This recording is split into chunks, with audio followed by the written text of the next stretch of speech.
The fabric of reality made a sound like tearing wet cardboard, which was concerning because reality typically doesn't make sounds at all. In the skies above West City, a swirling portal of red and black energy vomited forth two figures who immediately began arguing before they even finished falling. "I'm just saying," Deadpool shouted over the dimensional winds. "If you're going to follow me through a plot hole, you could at least buy me dinner first." "I don't eat dinner," Alucard replied with that sultry, disturbing tone that made everything sound like an innuendo. "I drink, and you smell interesting. Cancerous, but regenerating. Like a tumor that refuses to die. It's almost arousing." "Dude, we talked about this. Personal space. Boundaries. Things that exist. Oh shit, we're falling." They hit the ground with enough force to crater the street. Civilians screamed and ran. Cars exploded for no reason except that this was Dragon Ball, and things exploded when dramatic moments happened. Deadpool pulled himself from the rubble, healing factor already stitching together his shattered spine. "Okay, audience members watching this on YouTube, yes you, welcome to another Deadpool Breaks Reality episode. Today we've got a special guest, Dracula's edgier, sluttier cousin." Alucard rose from the crater like smoke given form, his red coat billowing dramatically despite the complete absence of wind. Dracula was a flaccid little man who couldn't satisfy a woman if his unlife depended on it. I, however, nope. Family-friendly content. PG-13. Keep it together. Deadpool looked around at the destroyed city block. "Wait, this art style, this animation budget," he gasped. "Are we in Dragon Ball Z Abridged? The what now? The Team 4-star parody universe, the one where power levels are bullshit, everyone's a terrible person, and..." Deadpool paused, pulling out his phone. "Hold on. Let me check which saga we're in based on the destruction to civilian panic ratio, and... oh, sweet Taco Tuesday, we're in the android saga." Alucard smiled, revealing too many teeth. "Android, as in artificial beings. Do they bleed?" "No, but they explode real good." "I can work with that." Nearby, a police officer approached cautiously, weapon drawn. Freeze! You're under arrest for..." Alucard glanced at him. Just glanced. The officer immediately fainted. "Show off," Deadpool muttered, then addressed the camera directly. "If you want to see more characters enter different universes, hit that subscribe button and drop the name of a character and the universe you'd want to see them in down in the comments below. And remember, power levels are bullshit." "Who are you talking to?" Alucard asked. "The audience. They're watching us right now on..." "Ah, yes, the fourth wall. How quaint. I've been breaking that since before you were a twinkle in Rob Liefeld's overcrowded imagination." Alucard turned to face nothing. "Hello, viewers. I hope you're enjoying this crossover. I know I will be, especially when the screaming starts, and there will be screaming." "Okay, so we're both meta-aware. Great, this won't get confusing at all." A voice echoed from everywhere and nowhere, carrying the weight of sarcastic divinity. "That's right. Folks, welcome to hell. My hell, where I have to narrate two fourth-wall breaking immortals who won't shut up. This is what I get for not unionizing." Deadpool pointed at the sky. "Is that Takahata 101? Alucard's eyes widened with something approaching delight. "There's a narrator." "Oh no." "Narrator!" Deadpool shouted. "What's our current power level?" "Your power level is..." "Hold on, the scouter's exploding." "Never mind, the scouter's exploded. Power levels are bullshit anyway." "I like this universe already," Alucard purred. "Tell me, narrator, where might I find the strongest warriors in this realm? I'm feeling particularly thirsty." "Why do you have to say it like that? Why does everything you say sound like a Pornhub category?" "It's a gift." Deadpool was already scrolling through his phone, which somehow still had service across dimensions because comic book logic. Okay, so according to the wiki, we've got androids on the loose, cell-absorbing people, Goku recovered from heart virus, Vegeta being Vegeta, and the Cell games are coming up. He looked at Alucard. Dude, there's going to be a tournament arc. Alucard's grin could have cut glass. A tournament with powerful opponents who presumably bleed and die in entertaining ways. Well, about the dying part, Deadpool scrolled more. They have these things called Dragon Balls that bring people back to life. Silence. They what? Yeah, death is basically meaningless here. Which is hilarious because you and I are already immortal, so we're like double immortal? Meta-immortal. Immortal squared. Alucard processed this information. So I can kill people and they come back, so I can kill them again. Technically, yes. I've found paradise. You've found Dragon Ball Z Abridged. Paradise is down the hall. Take a left at the excessive screaming. The ground suddenly shook. Both immortals looked up to see a figure descending from the sky at impossible speed. Orange guy, spiky black hair, and the vacant, cheerful expression of someone who'd been hit in the head too many times as a child. Hi! Goku waved enthusiastically as he landed, creating another crater in the already destroyed street. I'm Goku. I sent some crazy strong power levels and wanted to see if you guys want to fight. Deadpool and Alucard exchanged glances. Is he?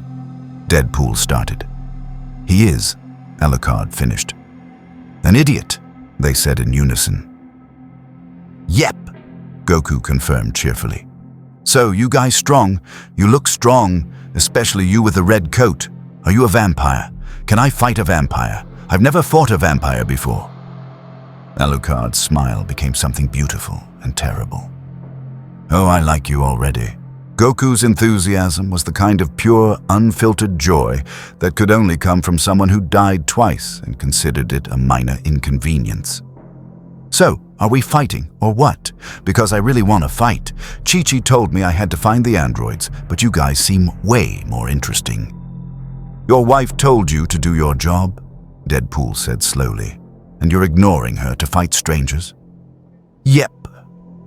My man, Deadpool high-fived him. Terrible life choices, that's what I'm talking about. Alucard circled Goku like a predator, eyes glowing crimson. Tell me, little monkey man, how many times have you died? Goku counted on his fingers. Twice. Once against Raditz. He was my brother, that was weird. And once against Cell, but that hasn't happened yet, so I guess once. Time travel is confusing. He spoiled his own death, Deadpool shouted at the camera. In his own series. Welcome to Dragon Ball Z, where continuity is made up and the deaths don't matter.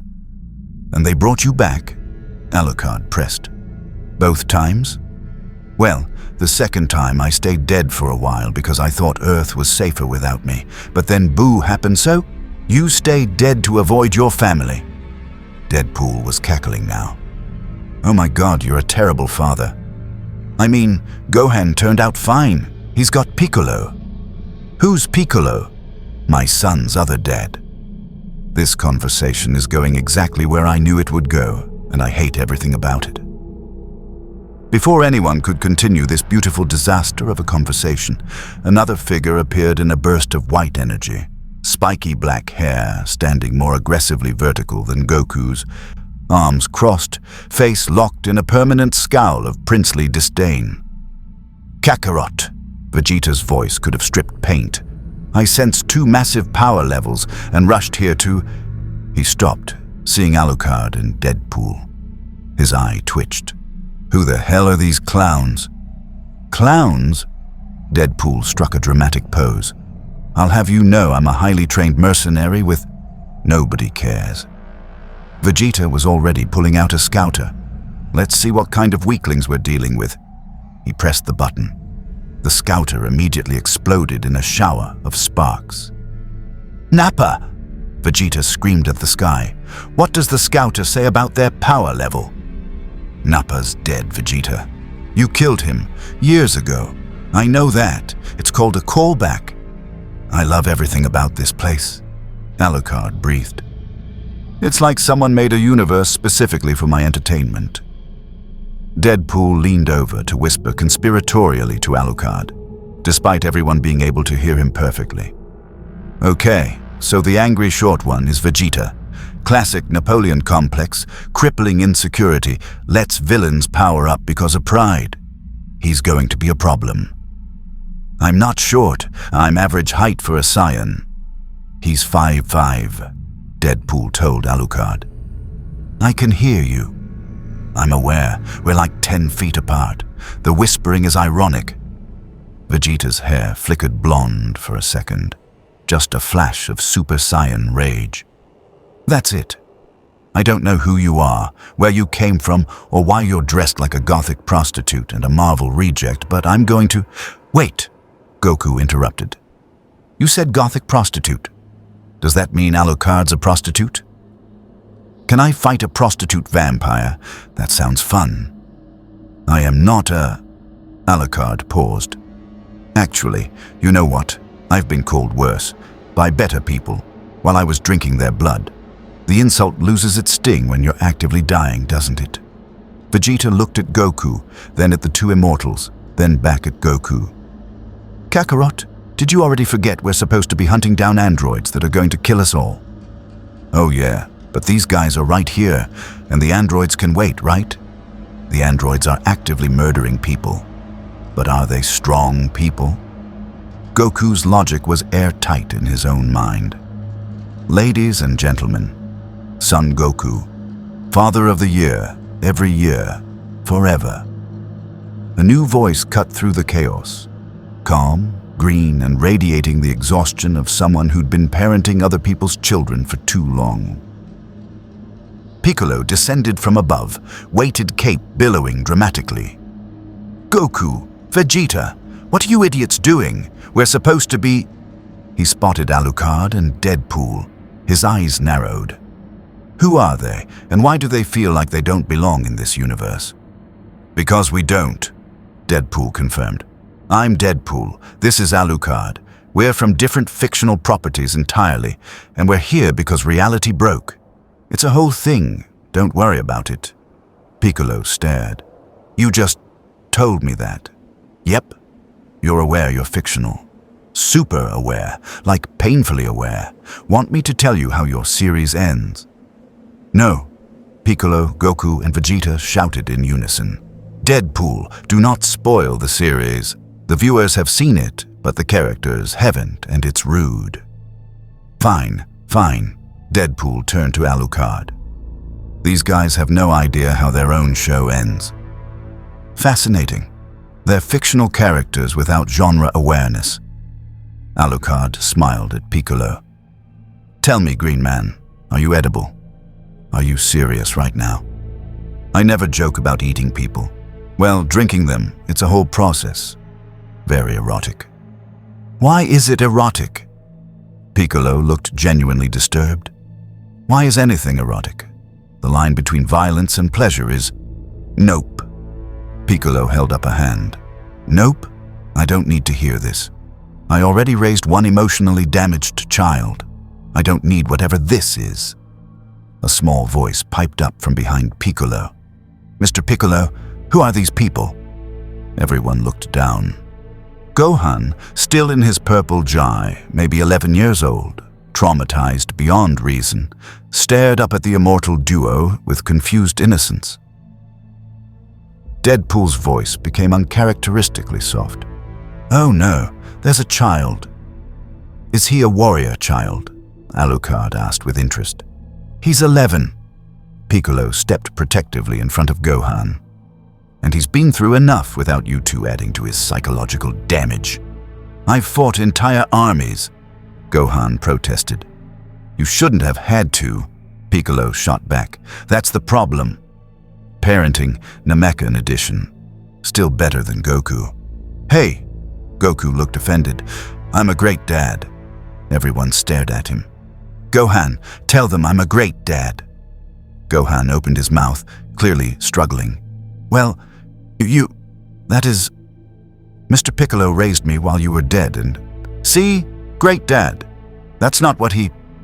Vegeta pinched the bridge of his nose. Forget it. Kakarot's brain is broken. Let's focus on these two idiots. Where did you come from? Deadpool grinned under his mask. Well, I was doing my usual thing. Breaking the fourth wall, annoying Cable, making chimichangas. When I accidentally used a dimensional portal device wrong... You can't use it wrong. A mechanical voice interjected. I specifically designed it to be idiot-proof. Cable? Deadpool spun around. Are you here too? No. The voice came from Deadpool's pocket. You're just wearing my communicator. Stop calling me. But I'm in Dragon Ball Z Abridged. I don't care. You're on your own. Don't break anything important. The line went dead. Rude. Deadpool shoved the communicator away. Anyway, I fell through dimensions. Alucard followed because he was bored. I sensed powerful opponents, Alucard corrected. This universe, it hums with violence. Casual, constant, meaningless violence. Death happens so frequently it's become mundane. It's beautiful. That's a very concerning way to describe our lives, Piccolo muttered.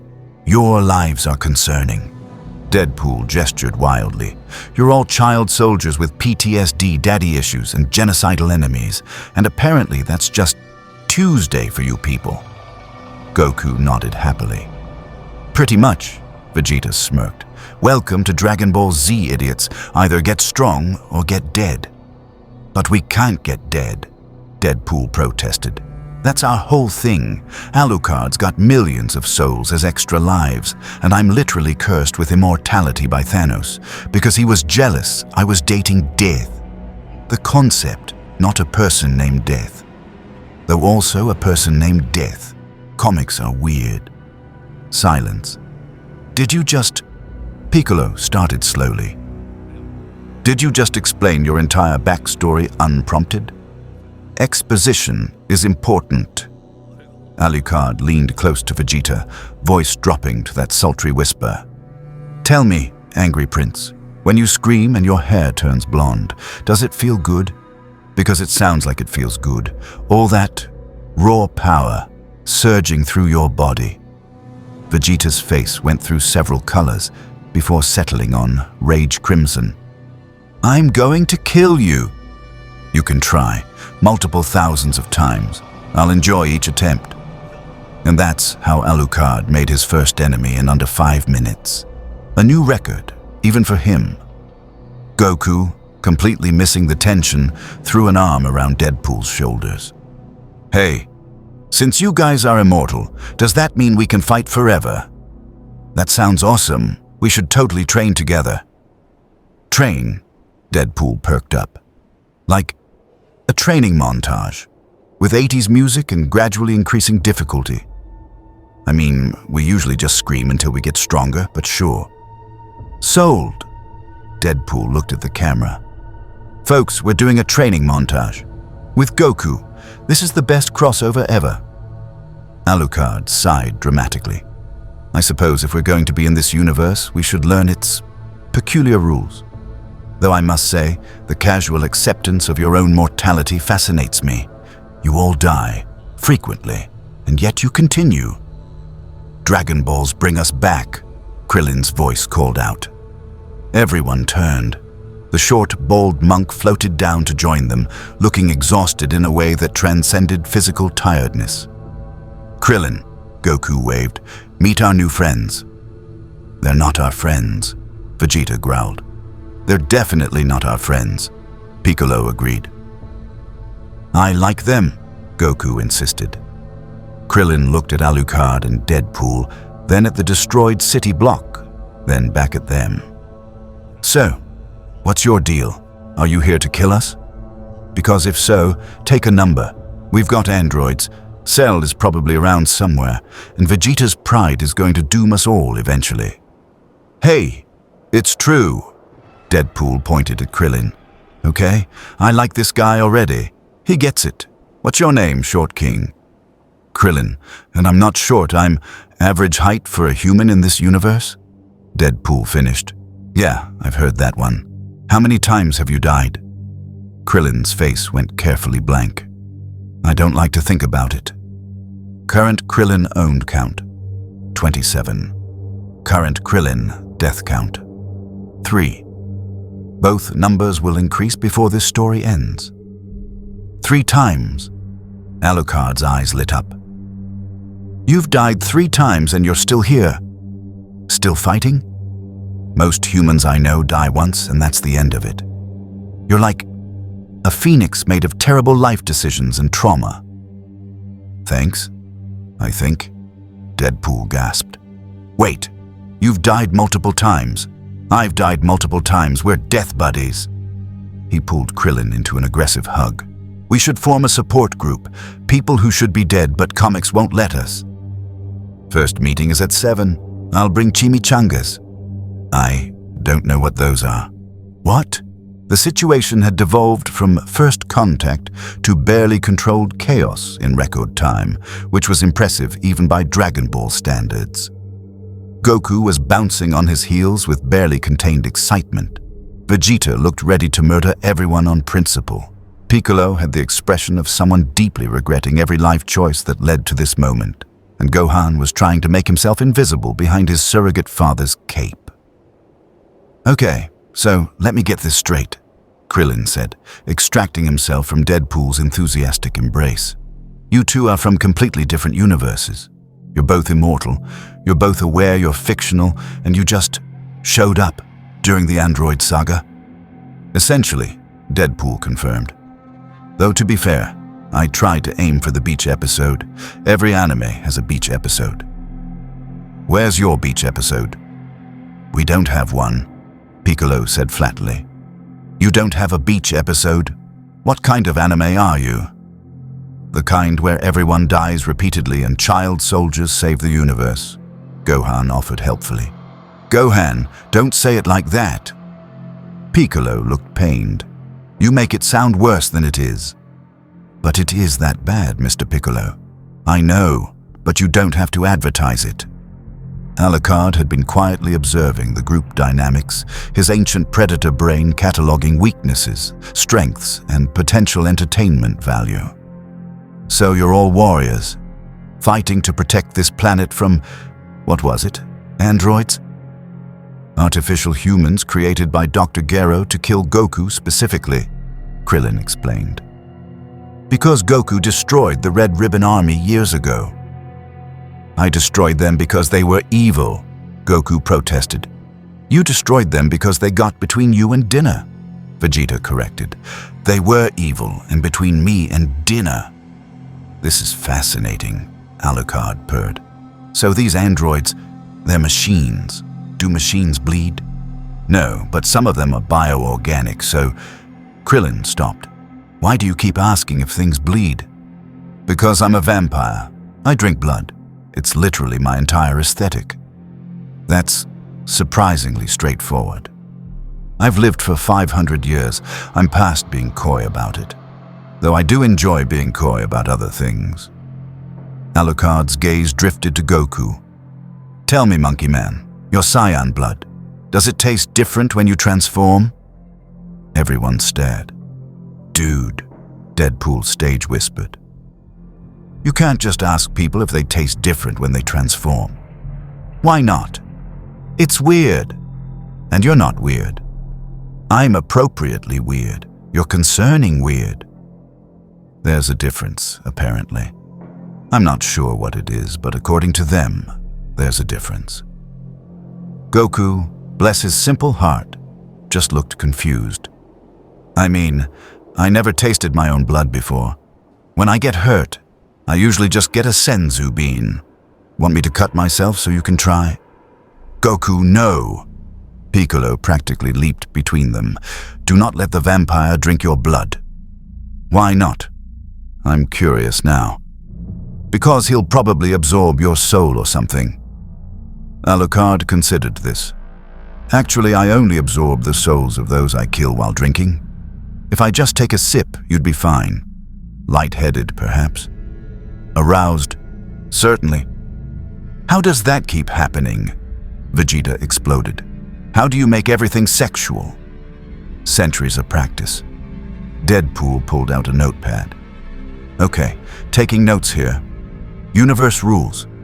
Death temporary. Power levels bullshit. Screaming equals power-ups, and apparently everyone's severely repressed. Got it. We're not repressed, Vegeta snapped.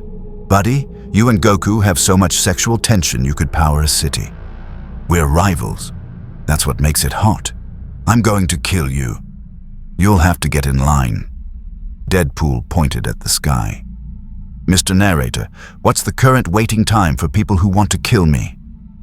In this universe specifically, or across all media properties you've appeared in? This universe.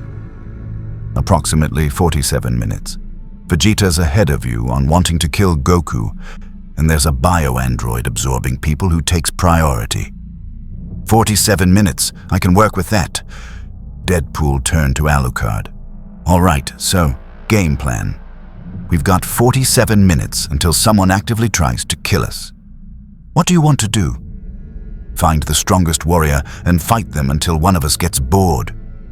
That's your plan for everything. It's a good plan. It's a terrible plan. We need to... Deadpool paused. Actually, wait. That's also my plan for everything. Never mind, carry on. Piccolo massaged his temples. Are you two always like this? Like what? They asked in perfect unison. Insufferable. Yes, again in unison. They high-fived without looking at each other. Krillin laughed, actually laughed, which seemed to surprise everyone, including himself. Okay, I'll admit it. They're kind of growing on me. Don't encourage them.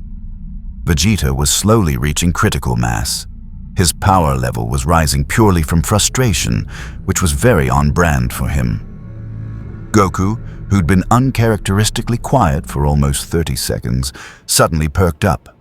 Hey, I just thought of something.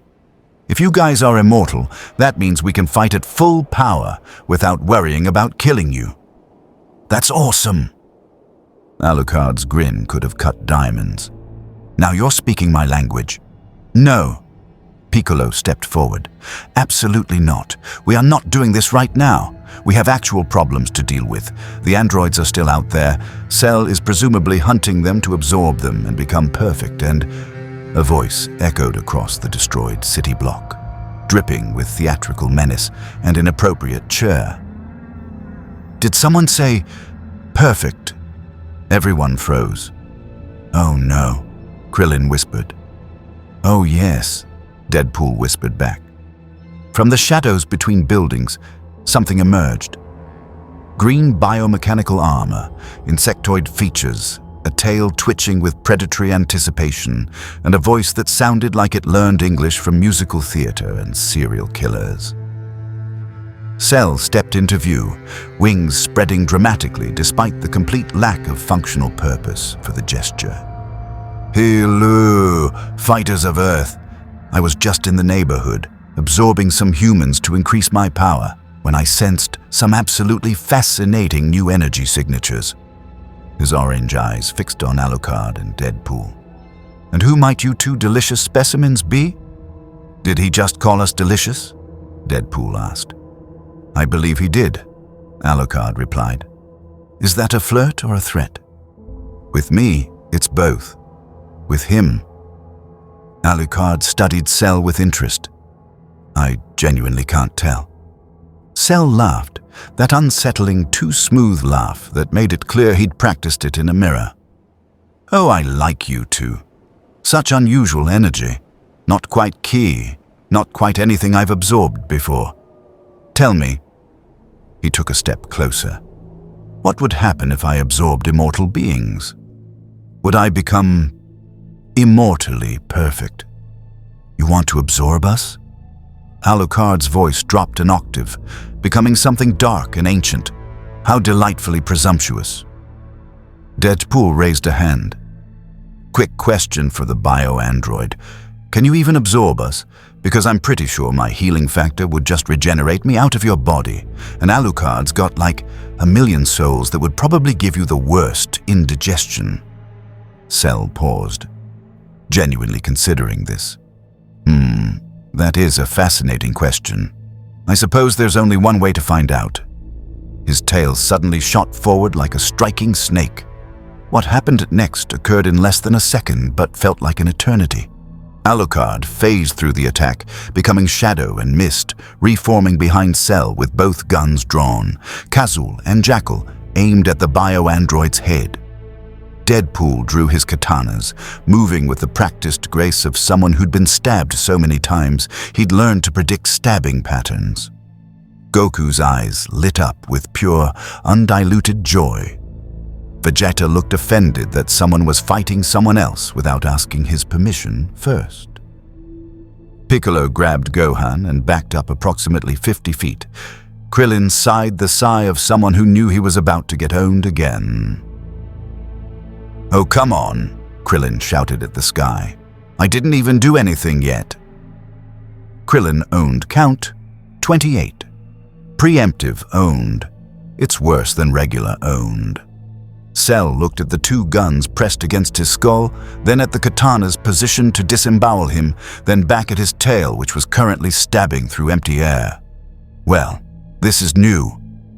You tried to absorb us without consent," Alucard said, voice dripping with menace and what might have been arousal. It was genuinely hard to tell. "That's very rude. I like it, but it's rude." "I like rude," Cell chirped. "Rude is honest. Polite is just rude wearing a mask." He spun around faster than should be possible, swatting away the guns and katanas. "But I'm afraid I'm going to have to insist. You see, I need to absorb androids 17 and 18 to achieve my perfect form, but you too. You might be a fun appetizer." "Appetizer?" Deadpool sounded genuinely offended. "I'm at least an entree, surf and turf, steak and lobster. You're a chimichanga at best. How dare you?" Alucard and Cell began circling each other, predators recognizing predator. "You're a manufactured being, created to kill, designed for perfection." Alucard's smile was pure malice. "I was a human who became a monster by choice. We're not so different, you and I." "Oh, we're very different," Cell countered. "I was created by a genius scientist using the DNA of the greatest warriors in the universe. You're just a vampire. I've probably got Dracula's DNA in here somewhere already." "Dracula was a pussy. That's what I said," Deadpool interjected. Cell's eyes narrowed. "Wait, you two know each other, like you're together. "We just met today," Alucard said. "But we've bonded over murder and meta-commentary," Deadpool added. "How touching." Cell's tail struck again, this time splitting into multiple attacks, targeting everyone simultaneously. Piccolo fired a special beam cannon on instinct. Vegeta launched a KI blast because standing still was for peasants. Goku teleported next to Cell using instant transmission because of course he did. Krillin threw a Destructo disc that Cell dodged effortlessly because the Destructo disc never hits when it matters. And Alucard laughed. It wasn't a human laugh. It was the sound of something old and terrible finding joy in chaos. His body exploded into thousands of bats that swarmed Cell, biting, clawing, reforming into nightmare shapes. Hounds made of shadow, eyes in the darkness, teeth everywhere. Cell swatted them away, regenerating from the damage instantly. "Fascinating. You regenerate at a cellular level, just like me. We really are alike." "We're nothing alike." Alucard's voice came from everywhere. "I'm a vampire. You're a bug." "I'm a bio-android." "Bug? Okay, insect-based features, but I'm so much more than..." Deadpool landed on Cell's shoulders, katanas stabbing down at his head. "Hey, while you two are having your identity crisis, I was thinking..." Cell's hand shot up, grabbed Deadpool by the face, and hurled him into a building approximately half a mile away. The building exploded. Deadpool's voice echoed back. "I'm okay. My spine's not, but I'm okay." "That was awesome," Goku cheered. "Can you throw me into a building?" "Kakarot, no." Vegeta grabbed him by the GI. "We are not getting thrown into buildings for fun." "But it looks fun." "It doesn't. It really, really doesn't." Cell was regenerating from the bat assault, his perfect biomechanical body knitting itself back together in seconds. "You know what? I've changed my mind. I don't want to absorb you two. You're too annoying. I'll just kill you and be done with it." "You can't kill us," Deadpool shouted from the rubble. "We're immortal. It's our whole thing." "Everything can be killed if you try hard enough." Cell powered up, green aura exploding around him. The ground cracked, the air heated. Reality itself seemed to vibrate from the sheer energy output. Alucard's eyes widened, not with fear, with delight. "Oh," he breathed. "Oh, you can actually hurt me. That's wonderful." Cell smiled. "Glad you approve. Now hold still while I erase you from existence." "That's the opposite of holding still." Deadpool crawled from the rubble. "That's dying. Those are different things." "Not in this universe," Krillin called helpfully. "In this universe, they're basically the same thing." He's not wrong. And then Cell did something that surprised everyone. He charged his Solar Kamehameha, a technique he'd learned from the DNA of Goku himself. But instead of firing it at Alucard or Deadpool, he aimed it at the ground. The resulting explosion consumed city blocks. The shockwave sent everyone flying. The light was blinding. The sound was deafening. When the dust cleared, there was a crater where West City used to be. Cell stood at the center, wings spread, laughing that theatrical laugh. "Oops! My hand slipped. I may have just killed thousands of people." "But don't worry, I'm sure they'll bring them back with the Dragon Balls eventually." Piccolo landed nearby, furious. "You can't just destroy cities." "I just did." Cell struck a pose. "P is for priceless. The look upon your faces. E is for extinction, all your puny races. R is for revolution, which will be televised. F is for how fucked you are. Now allow me to reprise." "Nobody wants your reprise," Vegeta shouted. From the crater, Alucard emerged, coat shredded, body regenerating from being atomized. He was smiling. "That actually hurt. Do it again." Cell blinked. "I'm sorry, what?" "Do it again."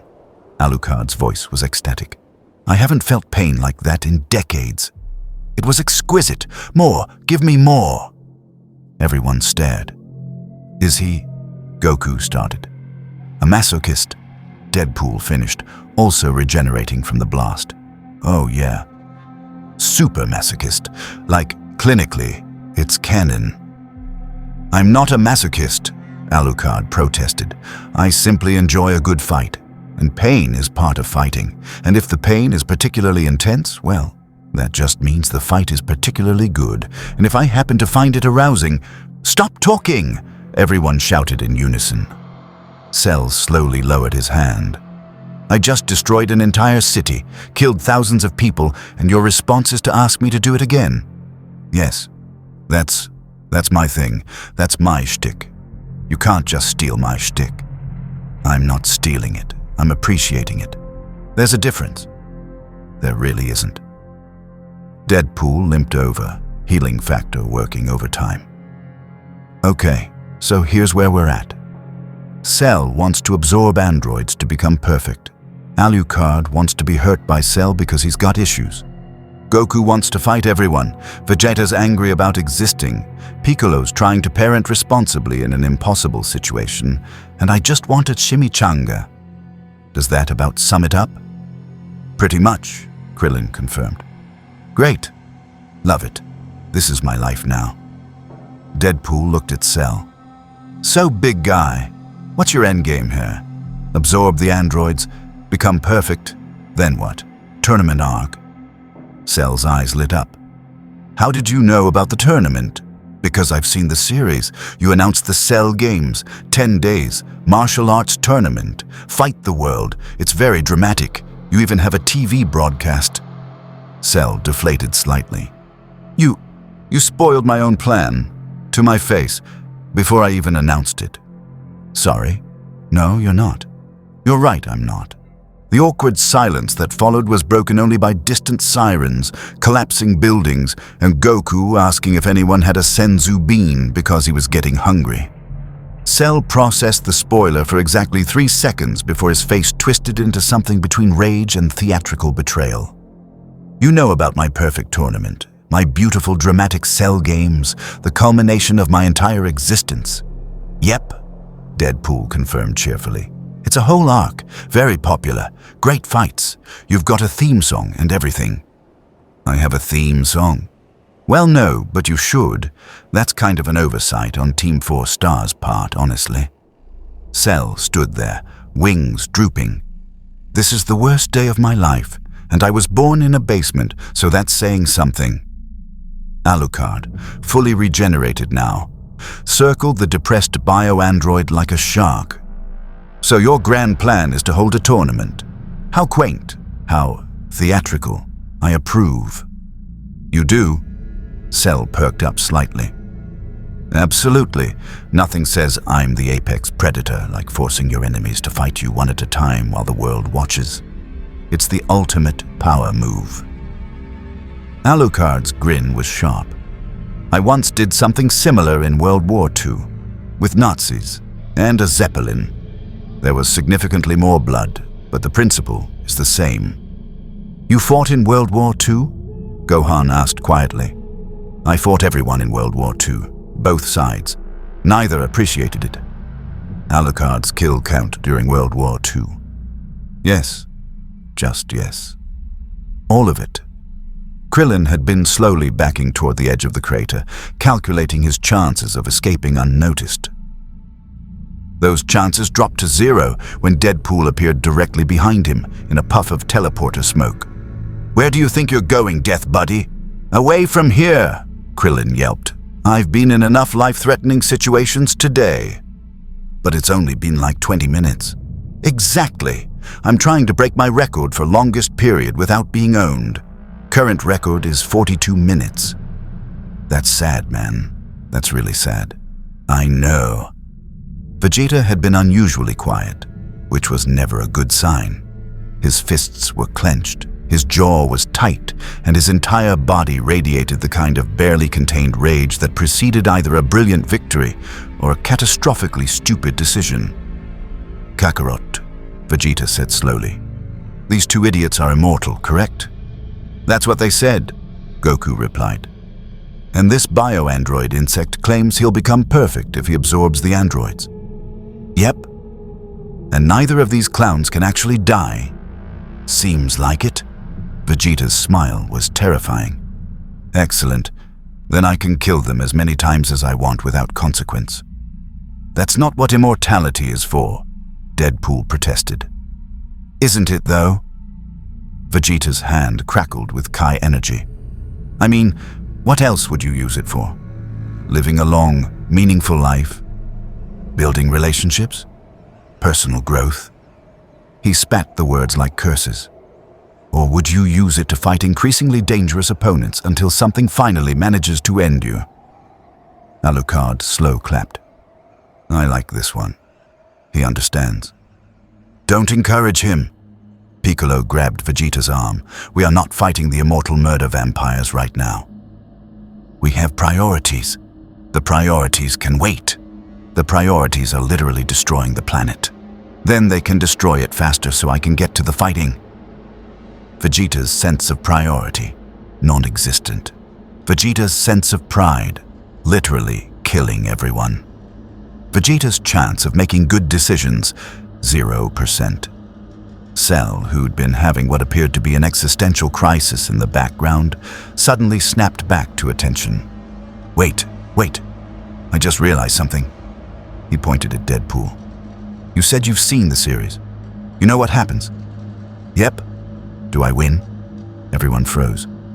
Do I win the tournament? Deadpool opened his mouth, closed it, opened it again. That's a major spoiler, dude. I don't care. Do I win? I mean, technically. Deadpool, don't, Piccolo warned. You achieve perfection and then Deadpool.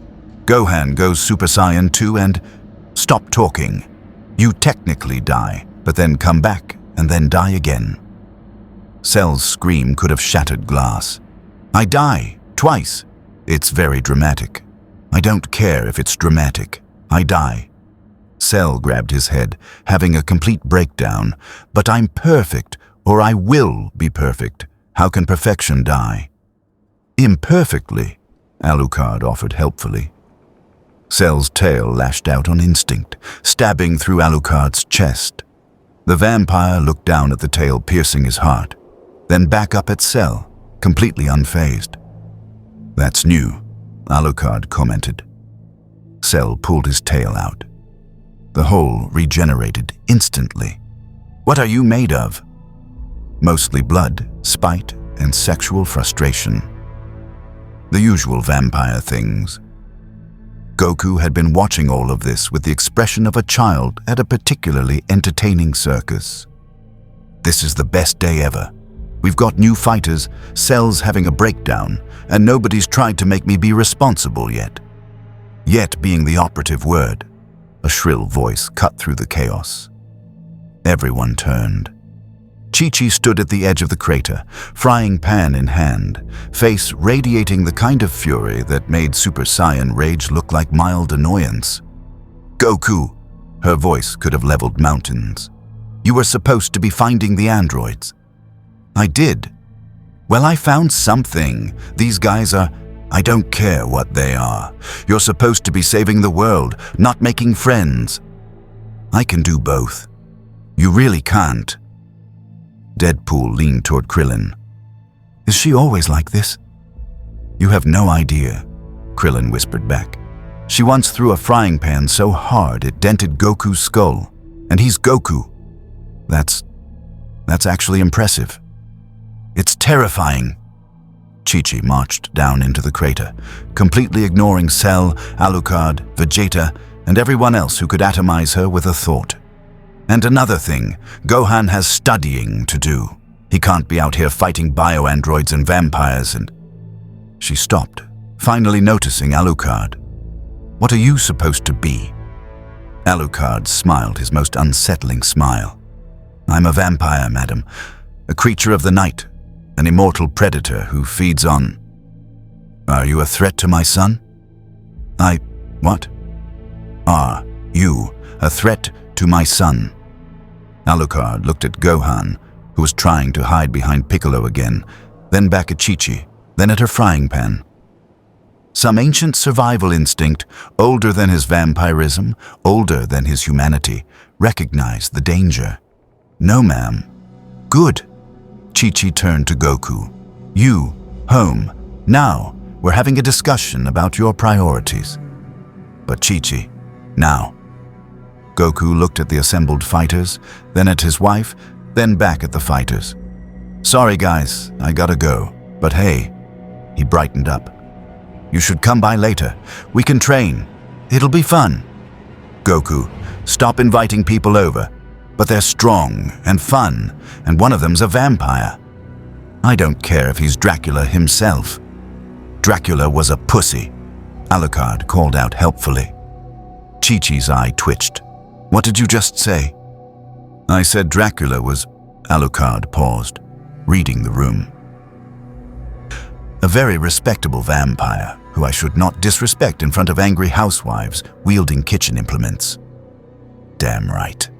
Chi-Chi grabbed Goku by the ear and started dragging him away. Come on, we're going home. You're going to eat dinner, spend time with your family, and think about what you've done.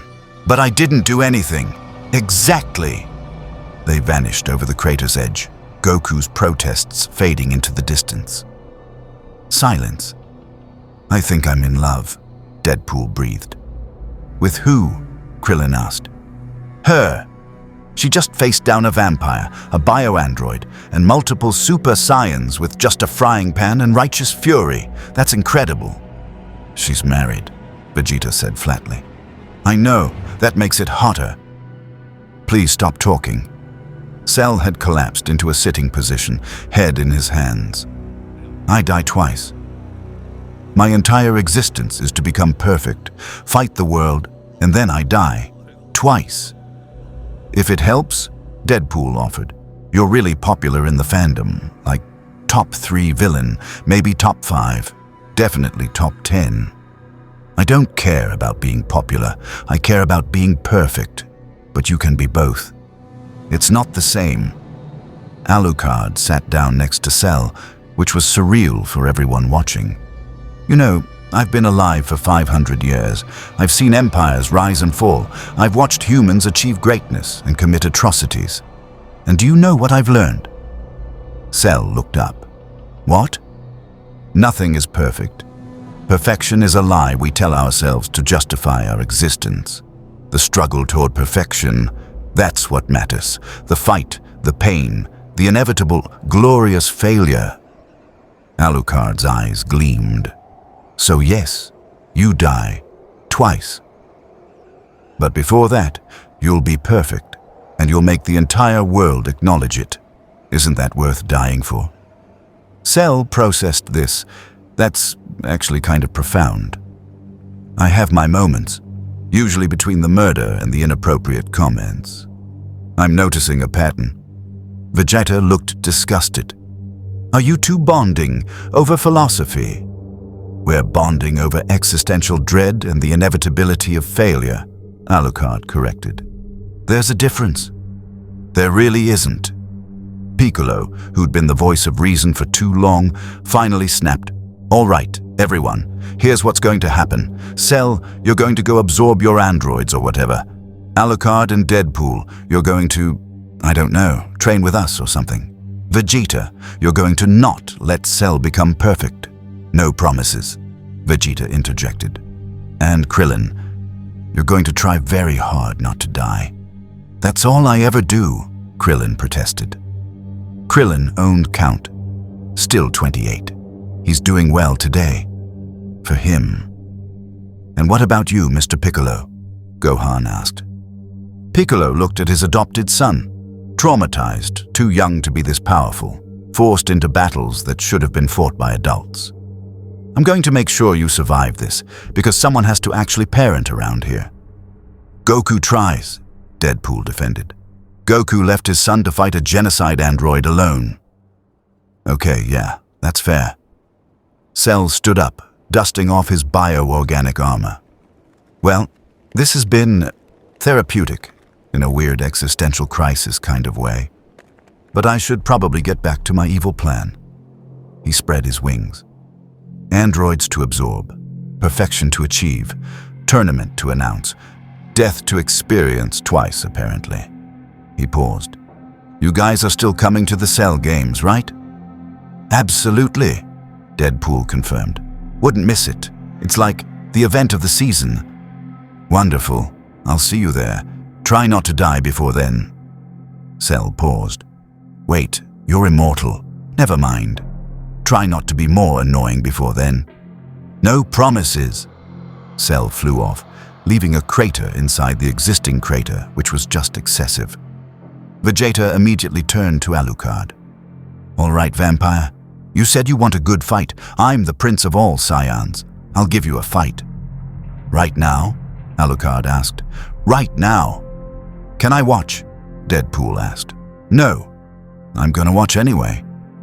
Piccolo grabbed Gohan. We're leaving, now, before this gets worse. Can it get worse? Gohan asked innocently. Yes, Gohan. Yes, it can. It always can. This is Dragon Ball Z Abridged. Krillin looked at the assembled chaos. Vegeta powering up to fight Alucard, Deadpool pulling out popcorn from somewhere, the sun setting dramatically because of course it was, the city destroyed, Cell gone to become perfect, and Goku probably getting lectured about being a terrible father at home. I need a drink, Krillin muttered. You don't drink, Piccolo called back. I'm starting. And somewhere in the distance, in the ruins of West City, the androids, 17 and 18, watched the chaos unfold on a stolen TV. So, Android 17 said slowly, are we going to deal with that? Android 18 changed the channel. Nope. Cool, just checking. The hyperbolic time chamber, or as everyone called it, the room of spirit and time when they wanted to sound philosophical about suffering, stood atop Kami's lookout like a monument to poor life decisions. It was a door, just a door. Behind that door was a pocket dimension where time moved differently. Gravity was nightmarish, and you could train for a year in what amounted to a day outside. It was, essentially, the universe's way of saying, "Get Gud" in architectural form. "So let me get this straight," Deadpool said, staring at the unassuming entrance. "Behind that door is a magical room where a year passes in a day. The gravity is 10 times Earth normal, and you can train to become exponentially stronger." "That's correct," Mr. Popo confirmed, his black eyes reflecting something ancient and terrible. "And you people just have this? Just sitting here? On top of a tower?"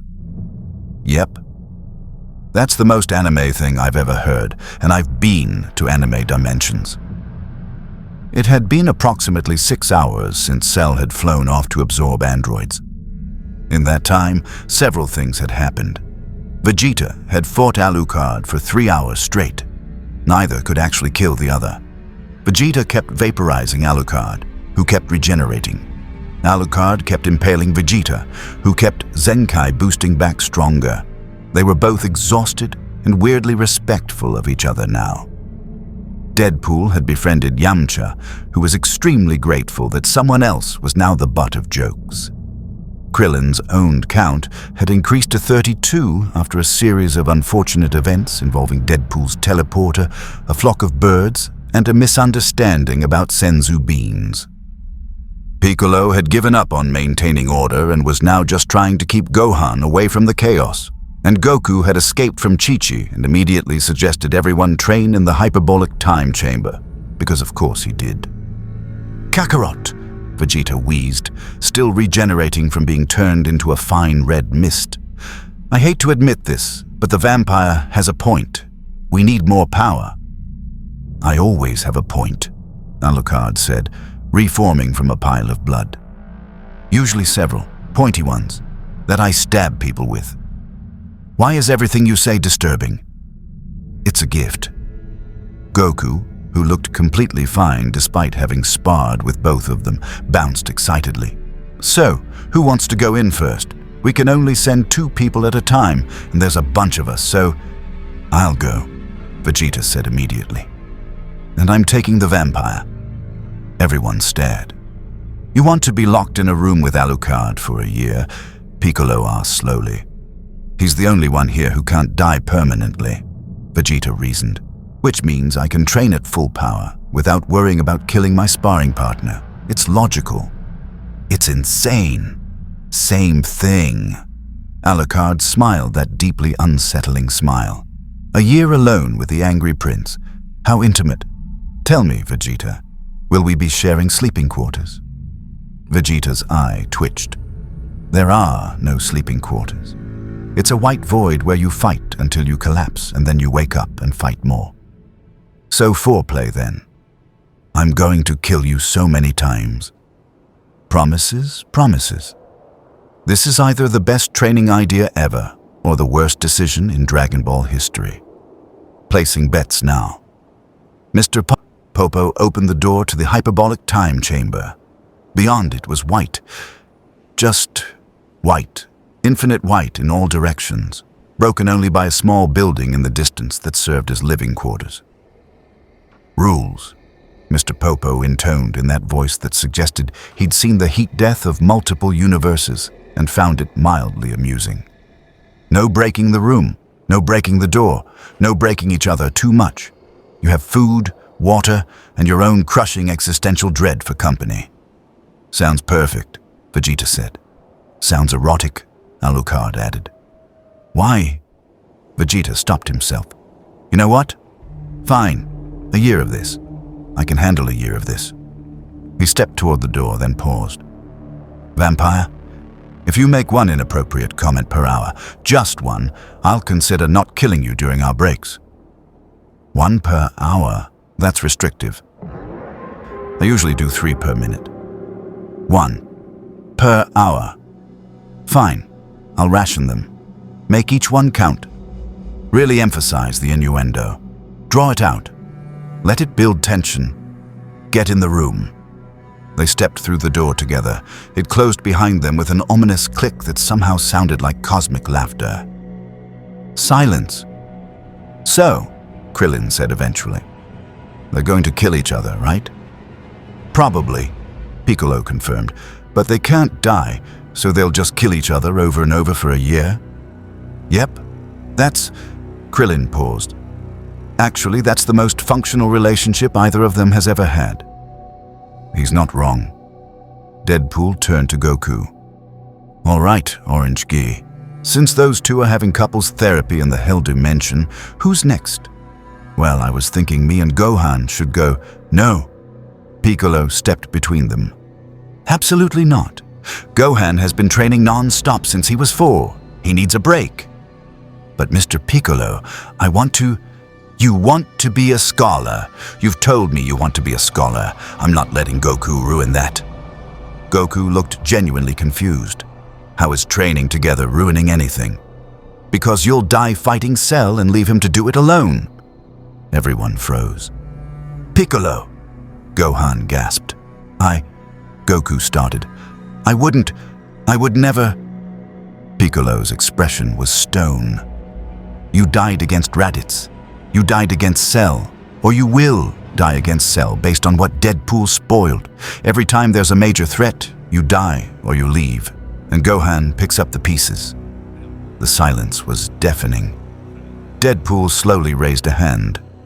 Okay, so, this got really heavy really fast. And I'm the guy who breaks fourth walls and makes cancer jokes. So when I say it's heavy, it's heavy. Mr. Piccolo. Gohan's voice was small. Dad's doing his best. His best isn't good enough. Piccolo immediately looked horrified at his own outburst. Gohan, I'm sorry. I didn't mean... Yes, you did, Goku said quietly. And you're right. Everyone stared at Goku. Actual self-awareness from Son Goku was rarer than Dragon Ball's, and twice as precious. I'm not a good dad, Goku continued, voice steady. Chi-Chi tells me all the time. You tell me. Gohan doesn't have to tell me because it's obvious. I love fighting more than I love most things, including my family sometimes. And that's wrong. I know it's wrong, but I don't know how to fix it. Character development? In my Dragon Ball Z Abridged? It's more likely than you think. Gohan stepped out from behind Piccolo. Dad, I know you try. I know you love us. You're better at being a warrior than being a father. And that's okay. It's not okay, though, Goku protested.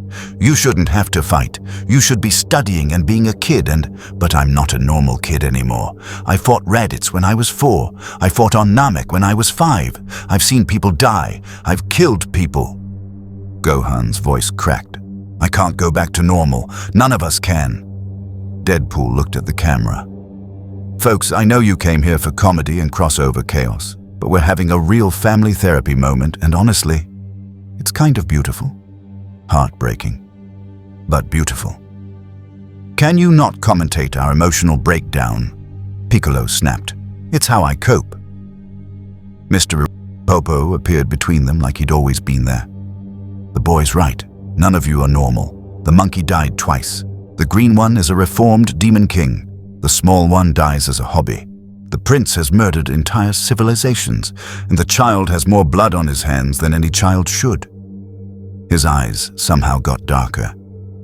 Normal left this group a long time ago. That's really depressing, Krillin muttered. Welcome to Dragon Ball Z.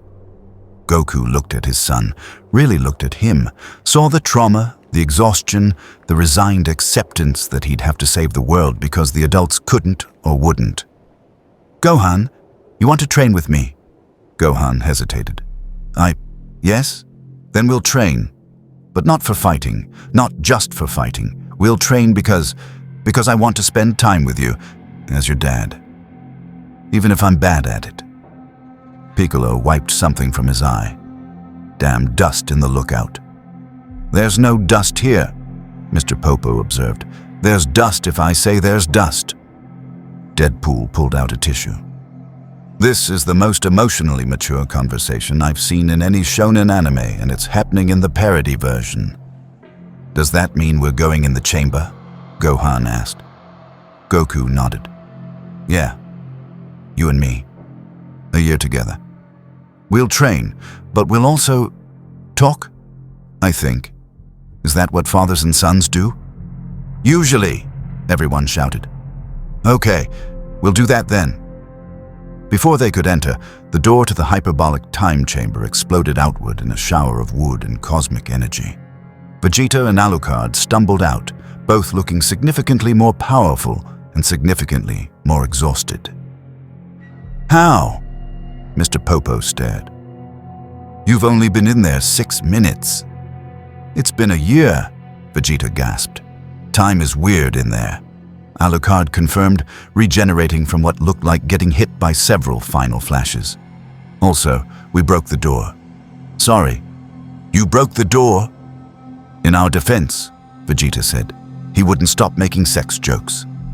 You said 1 per hour.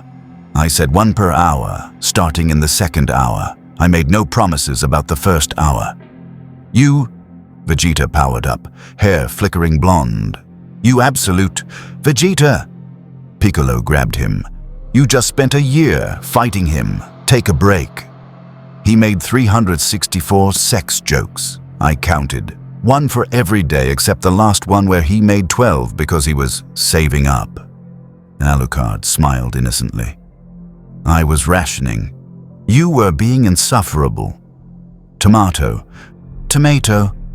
That's not how that phrase works. Goku looked at the broken door, then at Mr. Popo, then at his son. So, can we still use it? Mr. Popo examined the damage. The door can be fixed, but you two, he pointed at Vegeta and Alucard, are banned from entering together ever again. Thank God, Vegeta collapsed. I need sleep. And therapy. Mostly sleep. Alucard looked disturbingly energized. That was the most fun I've had in decades. We should do it again. I will kill you. You spent a year trying. Didn't stick. Current status. Vegeta is stronger but traumatized. Alucard is stronger and more insufferable. The door is broken. Gohan and Goku still need to train. Cell is getting closer to perfection. And somewhere, Krillin's owned count is about to increase because it always does. Deadpool looked at the chaos, the broken door, the arguing fighters, the emotionally exhausted father and son, the green man trying to parent everyone, and the cosmic horror butler who ran the tower. You know what? Deadpool said to the camera. I think I'm gonna like it here. 3 days had passed since the hyperbolic time chamber incident. The door had been fixed. Goku and Gohan had emerged after their year of training, stronger, closer, and Goku had only forgotten about his family approximately 7 times instead of his usual 20, which everyone agreed was character growth. Vegeta had spent most of those 3 days sleeping and occasionally waking up to scream, "Why?" at the ceiling before passing out again. Alucard had spent those 3 days exploring this new universe and discovering several fascinating things. Senzu beans tasted terrible but healed everything. The Dragon Balls could grant wishes which seemed exploitable. Everyone here had died at least once and nobody cared. Capsule Corp had better technology than most of his home universe. And the Prince of Science had nightmares about innuendos, which was hilarious. Deadpool, meanwhile, had become best friends with Yamcha and Krillin, forming what they called the Died Too Many Times Support Group. Their first meeting had consisted of drinking, complaining, and comparing death stories. Krillin was winning by sheer volume. Yamcha had the most embarrassing death. Deadpool had the most deaths that didn't stick. Currently, they were all gathered at Capsule Corp, Bulma's family compound that was part mansion, part laboratory, part why does one family have this much money? Everyone was there. The Z fighters. The immortal duo. Even Tien and Xiao Tzu had shown up because apparently word had spread about the vampire and the mercenary. So, Bulma said, arms crossed, blue hair somehow defying physics as usual.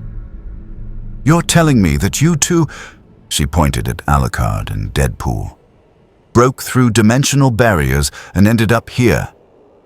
"Technically, I broke the barriers," Deadpool clarified. Alucard just followed. "I sensed powerful opponents. I got bored. I followed." Alucard shrugged. "It's what I do." "And you're both immortal?" "Functionally, yes." "And you're both aware you're fictional?" "Painfully aware," Deadpool confirmed. Bulma pulled out a tablet and started typing furiously. "I need to study you, both of you. Your cellular structure, your regeneration rates, your... If you're about to say DNA samples, I should warn you," Alucard purred. "I don't give those out freely. Usually there's dinner first, and candles. And someone screaming. Why is it always disturbing with you?" Vegeta shouted from the couch where he'd been recovering. "Would you prefer I be boring?" "Yes." Too bad. Android 18 walked past, didn't acknowledge anyone, grabbed a drink from the fridge. She'd been at Capsule Corp for 2 days now, having decided that hiding from Cell at Krillin's ex-girlfriend's house was better than being absorbed. Android 17 was somewhere outside, annoying Piccolo. Krillin watched her go with the expression of a man who'd fallen completely in love and knew it was a terrible idea. "She's so cool. She's an android designed to kill Goku," Tien pointed out. "I know. Isn't it great?" "That's not..." Tien gave up. "You know what? Sure. Fall in love with the killer robot. That's on brand for you. Krillin's taste in women, questionable. Krillin's chances, surprisingly decent. Krillin's ability to not get owned, still zero." The TV in the common room suddenly flickered on by itself. Everyone turned. On screen was Cell, perfect Cell now, having absorbed both androids despite everyone's best efforts. Vegeta had let him do it because pride, which surprised exactly no one. Earth. Cell's voice was somehow even more theatrical now that he was perfect. His form was sleeker, more powerful, and he'd developed an even more pronounced appreciation for dramatic pauses. "I trust you're all enjoying your final days of existence." "He has a flair for drama," Alucard observed. "I respect that." "In 10 days, Cell continued, "I will be hosting what I'm calling the Cell Games, a martial arts tournament where the greatest fighters of Earth will face me, one at a time, in glorious combat. The rules are simple. Fight me, defeat me, save your world, fail, and I destroy everything." "He's really selling this," Deadpool muttered. "Someone get this bug a marketing degree." "The location will be transmitted shortly. The time is set, and to make things interesting..." Cell smiled at the camera, like he could see them specifically. "I'm opening registration to everyone. Humans, Saiyans, Namekians, vampires, immortal mercenaries, literally anyone who thinks they can beat perfection." "Did he just..." Piccolo started. "He called us out specifically," Alucard confirmed, smile growing. "How delightful." "So that's it then," Vegeta said, standing up despite his exhaustion. 10 days until the Cell Games. 10 days until we fight for the planet. Or we could just wish him away with the Dragon Balls," Yamcha suggested. Everyone stared at him. "That's actually a good idea," Krillin shouted. "Why don't we ever do that?" "Because it's not dramatic enough," Goku said simply. "Also, I want to fight him." "Goku, no." "Goku, yes. He's perfect now. That means he's really strong. I gotta fight someone that strong." "This family is dysfunctional," Deadpool observed. "Like, clinically dysfunctional. Have you people considered therapy?" "Therapy costs money," Bulma said. Fighting aliens is free. That's not how economics works. Gohan, who'd been quietly sitting next to Piccolo, spoke up. "Mr. Piccolo, do you think I'm ready?" Piccolo looked at his student, his son in all the ways that mattered. "Ready for what?" "To fight Cell. Dad says I might need to, that I have potentially doesn't." The room went quiet. "Goku," Piccolo's voice was dangerously calm. "Did you tell your 11-year-old son that he'd have to fight Cell?" "Well, yeah. He's got hidden power. When he gets angry, he's 11. He's fought worse. That doesn't make it better." Alucard watched this exchange with interest. "So the plan is to make the child fight the perfect bio-android?" "That's not the plan, Goku protested. "That's the backup plan. I'll fight Cell first, but if I can't beat him, then you'll put it on your son?" Alucard's voice had lost its playful edge. "How very human of you." "What's that supposed to mean? I've watched humans sacrifice their children for 500 years. For war, for religion, for pride, for survival." Alucard's eyes glowed crimson. "I always thought it was humanity's most consistent trait, the willingness to feed the next generation to monsters, sir. I'm not feeding him to a monster." "Aren't you, though?" Alucard gestured to Gohan. "He's a child soldier, trained since he could walk, given power he never asked for, thrown into battles that should be fought by adults. And now you're telling him he might need to save the world because you can't?" Goku opened his mouth. Closed it. That's not... "It's exactly that," Piccolo said quietly. "He's right, Goku. But Gohan's special. He's stronger than me when he gets serious. Because you made him that way." Piccolo's voice cracked. "You left him to fight. You died and left him, and I had to train him because someone had to, and now he's so strong that we need him to fight. And he can't have a normal life because we took that from him." Gohan stood up. "Mr. Piccolo, it's okay." "It's not okay." Piccolo looked at his student with something that might have been tears if Namekians cried. "You should be in school, learning math, making friends, being a kid. Not this." The silence was suffocating. Deadpool slowly raised a hand. "I just want to point out that this is the second heavy emotional breakdown in 3 days, and I'm starting to think you people need more than therapy. You need, like, intensive therapy. Group therapy. Therapy for the therapist who'd have to treat you." "We know," Krillin said quietly. "We all know, but we don't have a choice." "You do have a choice," Alucard interjected. "You could run, hide, let Cell destroy everything while you escape to another planet. Humans do it all the time. Abandon their problems, let others pay the price." "We're not doing that," Vegeta growled. "Why not?" "Because..." Vegeta struggled with words that weren't insults or threats. "Because this is our planet, our fight, and if we run, we're just weak, and I'm not weak." "There it is," Alucard smiled without humor. "Pride. The thing that lets Cell become perfect. The thing that will probably doom you all, and yet you embrace it anyway." "You got a problem with that?" Vegeta challenged. "On the contrary, I find it admirable. Stupid, but admirable." Alucard stood. "So, the Cell Games, 10 days. We all fight the perfect bio-android until someone wins or we all die." "That's the plan," Goku confirmed, having recovered from his emotional moment with the resilience of someone who didn't dwell on things for long. "And if the child has to fight?" Everyone looked at Gohan. "Then I'll fight," Gohan said, voice steadier than it should be. "Because that's what I do. That's what we all do. It's not fair. It's not right, but it's what happens." Gohan's age, 11. Gohan's kill count, higher than most adults. Gohan's childhood, non-existent. Gohan's therapy needs, extensive.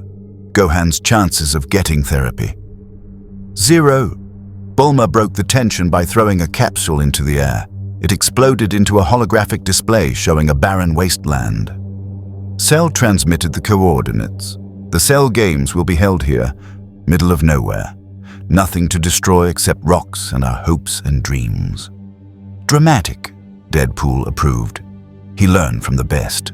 Vegeta smirked. I destroyed that area first when I invaded Earth. You're proud of that? Very. Android 18 returned, looked at all the emotional devastation, and sighed. You people are exhausting. I've been here 2 days and I already need a vacation. You're literally a machine, Tien said. You don't need vacations. I need a vacation from you people. Krillin swooned. She's so mean. I love her. Krillin, no. Everyone except Yamcha shouted. Krillin, yes, Yamcha countered. Someone else needs to make bad romantic decisions, so I'm not the only one. Krillin and Yamcha. The Bad Decisions Club. Membership 2. Requirements, terrible taste in partners, and even worse, survival instincts. Android 17 walked in, looking annoyed. The green guy won't stop lecturing me about responsibility and not being evil. Does he know we're not evil anymore? We're not evil, 18 corrected. We're just not currently evil. There's a difference. That's still concerning, Piccolo called from across the room.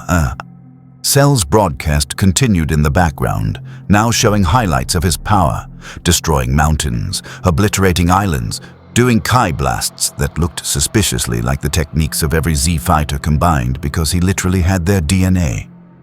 He's got your moves, Kakarot, Vegeta observed. And yours, Goku pointed out. And Piccolo's, and my father's. Okay, so he's a greatest hits compilation of our techniques, Deadpool summarized. That's actually terrifying when you think about it. He's like if you put all your abilities in a blender and added genocide. Why is that your go-to blender analogy? Krillin asked. Because I make a lot of smoothies and they usually end badly. Alucard had been quiet, watching Cell's broadcast with growing interest. This tournament, these Cell games, they're a trap, obviously. Obviously, Piccolo agreed. He could just destroy the planet now. He's powerful enough, but he's not. He wants to prove he's perfect, Vegeta explained. Wants everyone to acknowledge it, to fight the best and win. It's a pride thing. He's like you then. He's nothing like me. He's absolutely like you, everyone else confirmed. Vegeta looked betrayed. I can't believe you're all agreeing with the vampire. Because he's right. Bulma threw a wrench at him. He dodged it without looking. You let Cell become perfect because of your pride. This entire situation is your fault. I know. I was there. I made the decision, and you're not even sorry. I'm sorry I didn't get to fight him at perfect form longer. That's not the same thing. Goku clapped his hands together. Okay, so 10 days. We should all train, get stronger, prepare for the tournament. Some of us are already prepared, Alucard said, examining his guns. Castle and Jackal, both of which had gotten significantly more powerful after a year fighting Vegeta. Though I am curious about these Senzu beans, the green ones that heal everything. They're magic beans, Krillin explained. Korin grows them. They heal all damage instantly. Can I have some? Why do you need healing beans if you're immortal? Vegeta demanded. I don't need them. I want them. There's a difference. Also, they might taste better than blood. Probably not, but maybe. They taste terrible, Gohan offered. Like really bad. Then definitely not better than blood. Current status. 10 days until Cell Games. Team composition, dysfunctional.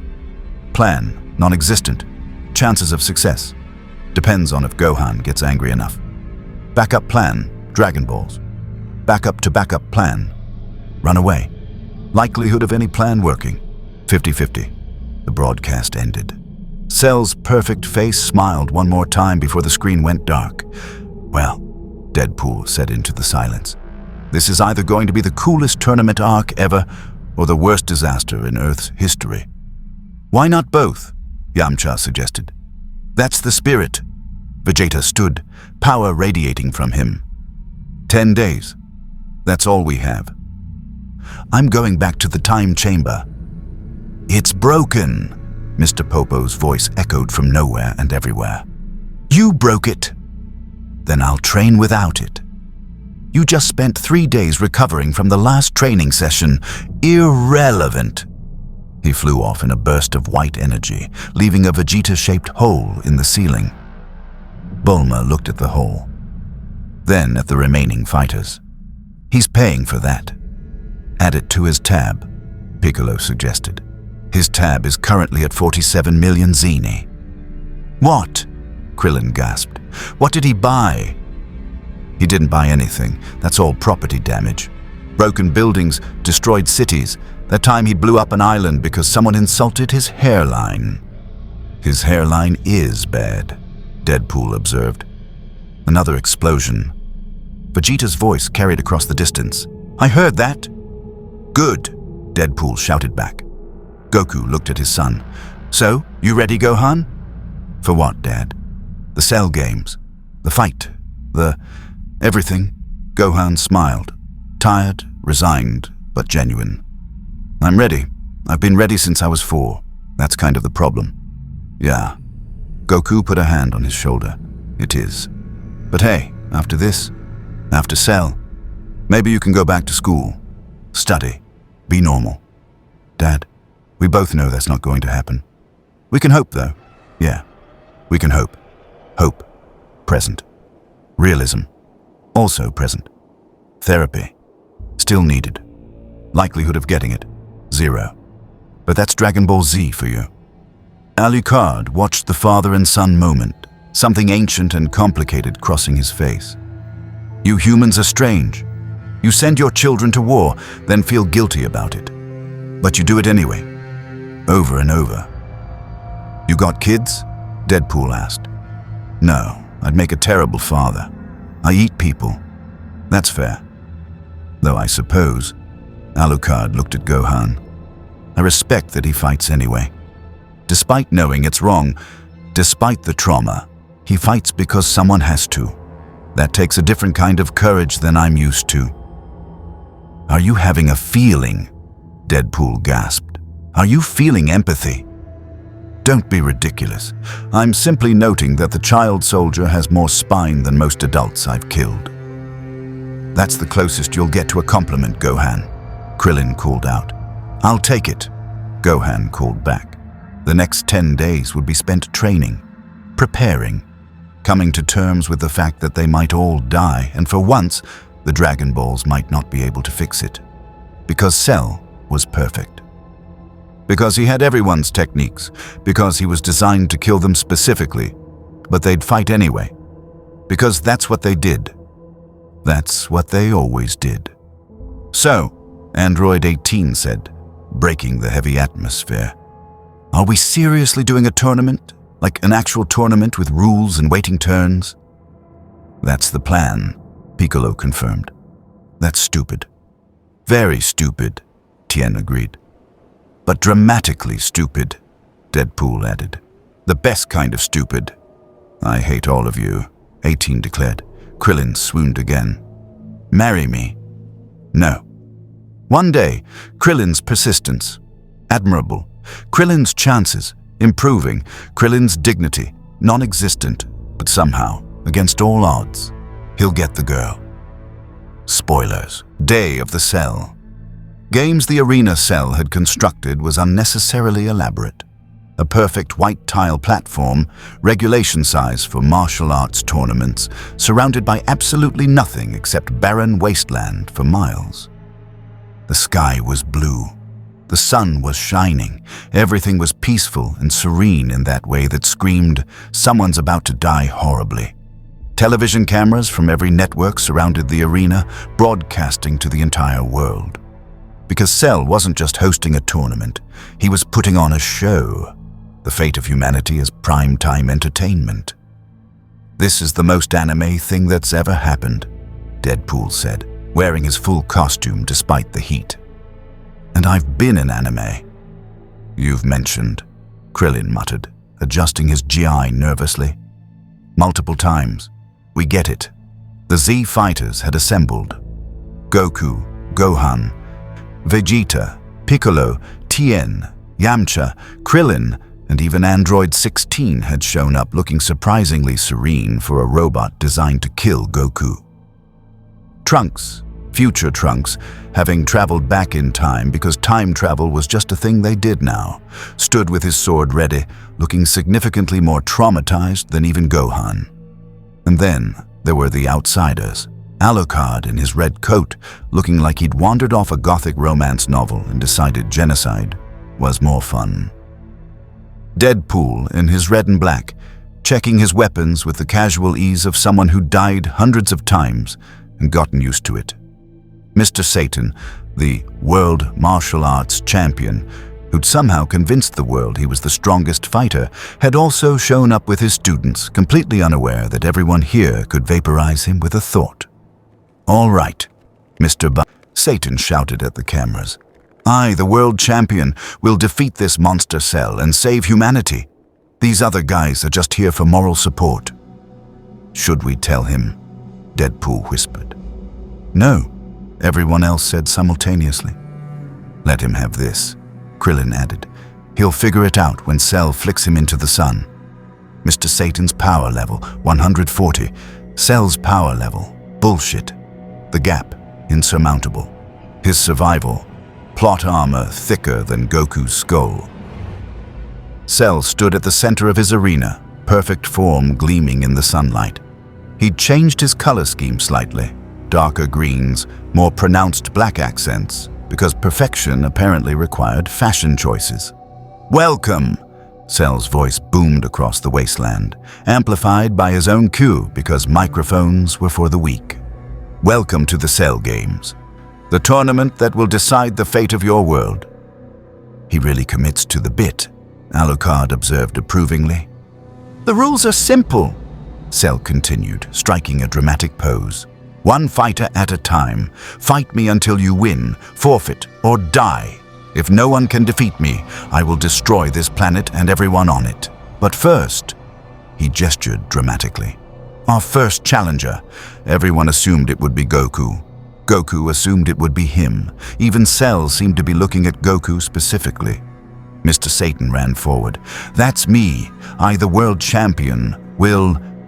Cell's tail flicked out. Mr. Satan went flying, approximately 3 miles, hit a rock formation, and created a Mr. Satan-shaped crater. "He's dead," someone in the crowd screamed. "Nah, he's fine," Goku said, sensing his Kai. "Probably just knocked out. Mr. Satan's status, alive. His dignity, dead. His career, somehow improved because he'll lie about this later. His relevance, more than you'd think. Now then," Cell turned to the actual fighters. "Who's first? Goku? Vegeta? The child soldier who's definitely going to have PTSD?" His gaze landed on Alucard and Deadpool. "Or perhaps our interdimensional guests." "I'll go," Goku said, stepping forward. "No!" Vegeta grabbed him. "I'm going. I need to prove..." "Your pride isn't worth dying for," Piccolo interjected. "Everything is worth dying for." "That's not healthy." Alucard raised a hand. "If I may, I'd like to fight first." Everyone turned to stare at him. "You want to fight Perfect Cell?" Krillin asked slowly. "The bio-android who's stronger than all of us combined?" "Absolutely. I've been looking forward to this for 10 days. Alucard stepped onto the arena, coat billowing dramatically. "Besides, I can't die. Not really. Which means I can fight at full power without worrying about consequences." Cell smiled, genuinely smiled. A vampire who can't die versus a bio-android who regenerates. This will be interesting. "Oh, I certainly hope so."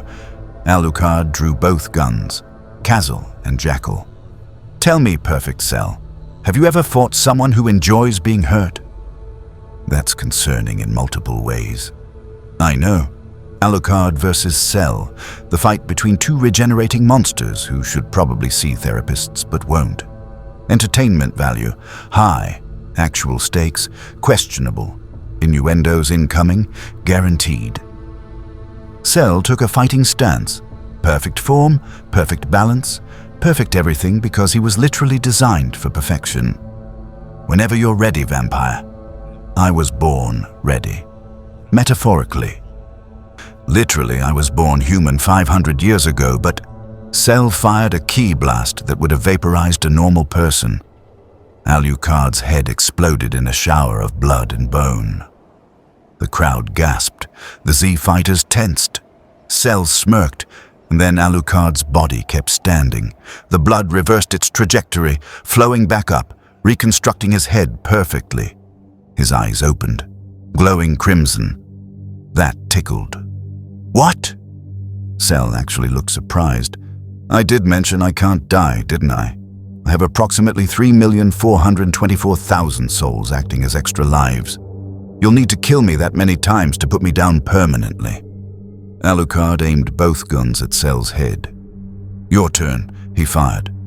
The blessed rounds, designed to kill supernatural creatures, tore through Cell's skull at supersonic speeds. Cell's head exploded. He regenerated in seconds. Well, that was rude. You started it. Fair point. What followed was less a fight and more a mutual murder session. Cell would blast Alucard into pieces. Alucard would regenerate and shoot Cell's limbs off. Cell would grow them back and punch Alucard hard enough to create sonic booms. Alucard would phase through attacks and stab Cell with shadow constructs. Neither was actually winning. They were just killing each other over and over in increasingly creative ways. This is the most disturbing thing I've ever seen, Tien muttered. I don't know, Yamcha countered. I'm kind of entertained. They're dismembering each other. Yeah, but like, artistically. Current death count, Alucard, 47. Cell, 51. Winner, nobody. Loser, everyone watching. Therapist, needed, all of them. Deadpool was taking notes. Okay, so Alucard's using the regenerate through everything strategy while Cell's trying the hit harder approach. Neither is working. This could go on forever. Can it go on forever? Gohan asked nervously. Technically, yes. Practically, they'll get bored eventually. Vegeta looked furious. This isn't a fight. This is just mutual destruction. There's no skill, no technique. There's plenty of technique, Piccolo observed. Cell's using Goku's instant transmission to position attacks. Alucard's phasing through them using his shadow manipulation. They're both adapting in real time. It's still stupid. You're just mad you're not fighting, Krillin said. Obviously. On the arena, Cell had pinned Alucard down and was charging a solar Kamehameha at point-blank range. Let's see you regenerate from this. Challenge accepted. Alucard grinned maniacally. The beam fired. Alucard's entire upper body ceased to exist. His legs stood there for a moment before collapsing. Finally, Cell turned to the crowd. One down. Blood erupted from the ground behind him, forming into Alucard's complete body. Did you really think I keep all my biomass in one location? How inefficient. Cell spun around. What are you? I'm a motherfucking vampire. I literally absorbed millions of souls. My body is more concept than matter at this point. You can't kill concepts, Cell. You can only accept them. I refuse. That's adorable. Cell powered up to his absolute maximum, green and black aura exploding around him, the ground cracking, the sky darkening. This was full power, perfect Cell, the form he'd use to destroy everyone if needed. Alucard responded by releasing Control Art Restriction Level 1. His body began to shift, shadows pooling around him, eyes appearing in the darkness, reality itself warping as he let more of his power loose. Okay, Goku stepped onto the arena. That's enough. You're both very strong, very impressive, but at this rate, you'll destroy the planet before anyone wins." Both fighters paused, turning to look at Goku. "He's right," Cell admitted, powering down slightly.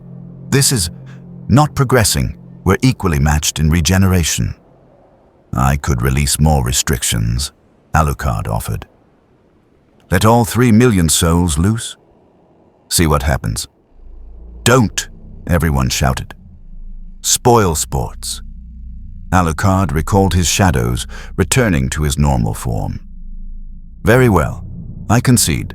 This fight would take centuries, and apparently you people are on a schedule." Cell actually looked disappointed. "That's anticlimactic." "I know, but I got what I wanted. A fight where I could actually be hurt. Everything else is just details." Alucard stepped off the arena. "Your turn, Monkey Man." Goku cracked his knuckles. "All right, my turn. This is going to be fun." "Fun?" Krillin gestured at the destroyed battlefield. "They killed each other 50 times. How is this fun?" "Because fighting's fun." Goku was already stretching, warming up. "Okay, Cell, let's see what you've got." Cell smiled, that theatrical, perfect smile. "Oh, Goku, I've been waiting for this. You and me, the one whose DNA I'm based on versus perfection itself." "Technically, you're based on a lot of people," Deadpool interjected. "You're like a genetic smoothie of... If you make one more smoothie analogy, I'm absorbing you next." "Can you even absorb?" Deadpool paused. "Actually, that's a good question. Can you absorb immortals?"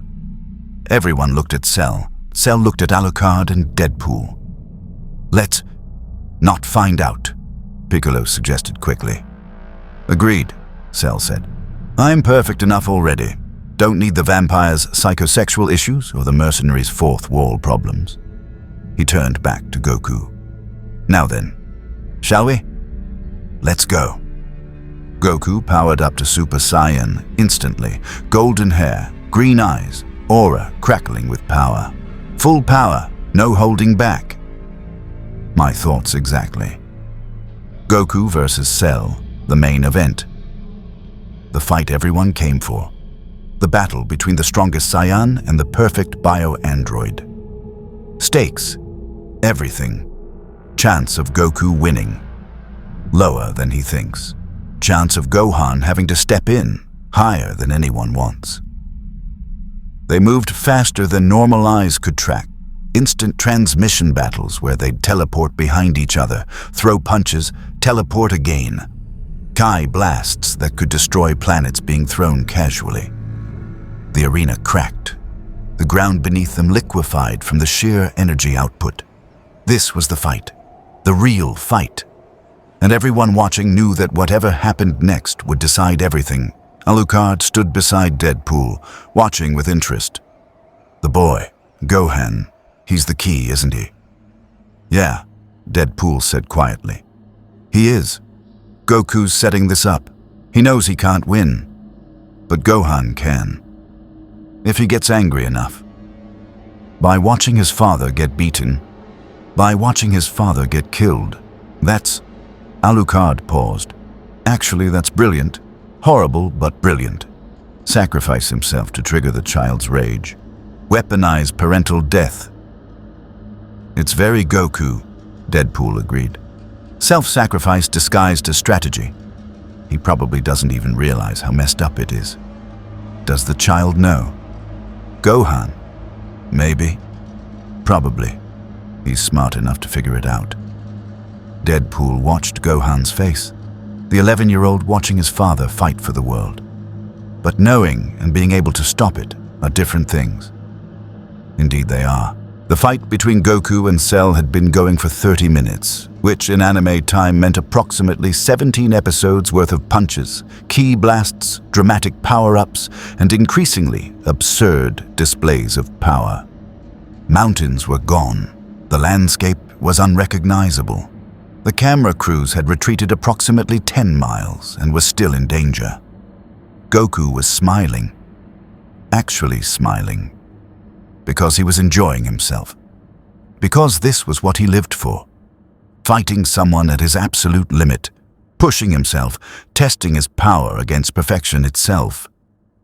Cell was also smiling because he was winning, slowly, methodically, inevitably winning. Kakarot's going to lose. Vegeta shouted from the sidelines, frustrated beyond measure. He's not taking this seriously. He's enjoying this. That's kind of his thing, Krillin observed. The enjoying fighting more than winning thing. It's gotten us all killed multiple times. Why do we keep trusting him? Because somehow it usually works out. That's not a strategy. On the battlefield, Goku landed a solid hit, a combination of instant transmission and a point-blank Kamehameha that actually pushed Cell back several hundred feet. The bio-android slid across the destroyed ground, leaving a trench behind him. Cell stood up, regenerating the damage to his armor. Impressive. You're actually making me try. I haven't had to try since absorbing the androids. That's what I wanted to hear. Goku powered up even more, golden aura intensifying. Let's go! They clashed again. The shock waves from their punches created sonic booms. The air itself seemed to catch fire. Reality struggled to keep up with their speed. Dad's losing, Gohan said quietly. Piccolo looked at his student. What? Dad's losing.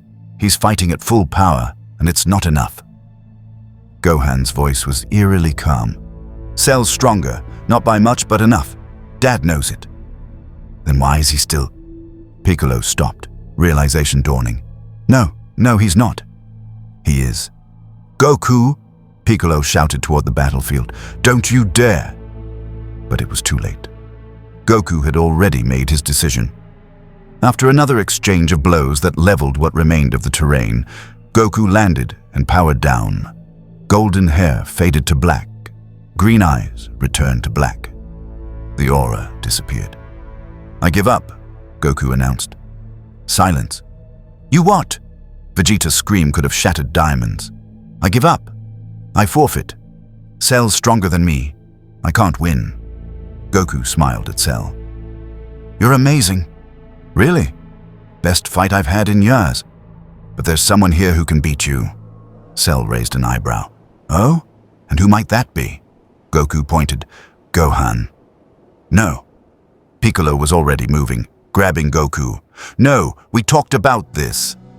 I know, but it's true. Gohan's got way more potential than me. If he gets serious, he's 11 years old. He's fought worse. That's not the point. Cell looked at Gohan with interest. The boy, the child soldier? He smiled. How deliciously twisted. Send the child to fight the monster. Very human of you, Goku. It's not like that, Goku protested. Gohan's strong. He just needs to get angry. Alucard interjected from the sidelines. Weaponize his childhood trauma? Watch his father get hurt until his rage unlocks hidden power?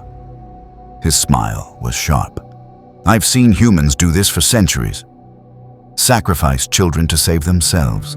At least be honest about it. I'm not sacrificing him, aren't you? Gohan stood up. It's okay, Mr. Alucard. Dad's right. I'm stronger when I get angry. And if Cell's too strong for Dad... He walked toward the arena, each step heavy. Then I need to fight. Gohan, no. Piccolo tried to stop him, but Gohan gently pushed his hand away. I have to, Mr. Piccolo. You know I do. It's always been me. Since I fought Raditz, since Namek, since the Time Chamber, it's always been me who has to finish things. Gohan's voice cracked slightly. I just wish it wasn't. Gohan's age, 11. Gohan's burden, saving the world. Gohan's childhood, sacrificed. Gohan's therapist, non-existent. Gohan's power, unlimited.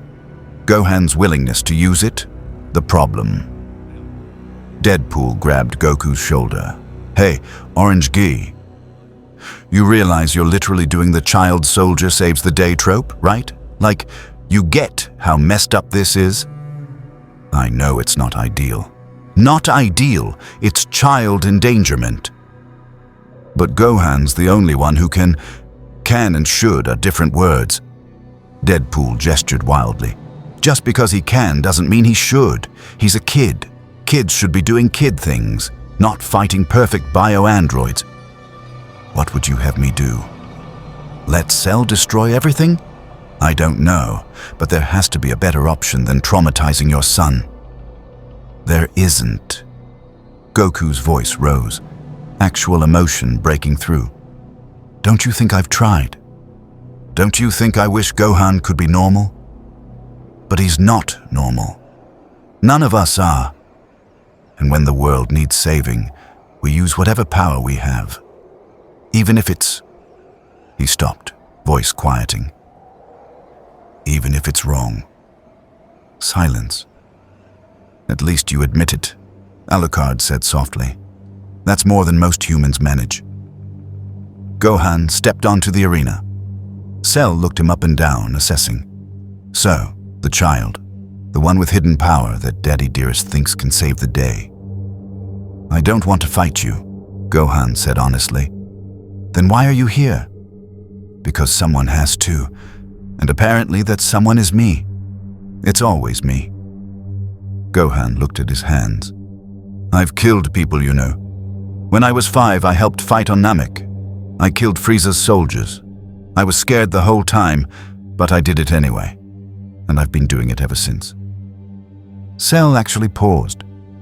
You're remarkably self-aware for a child. I've had a lot of time to think about it.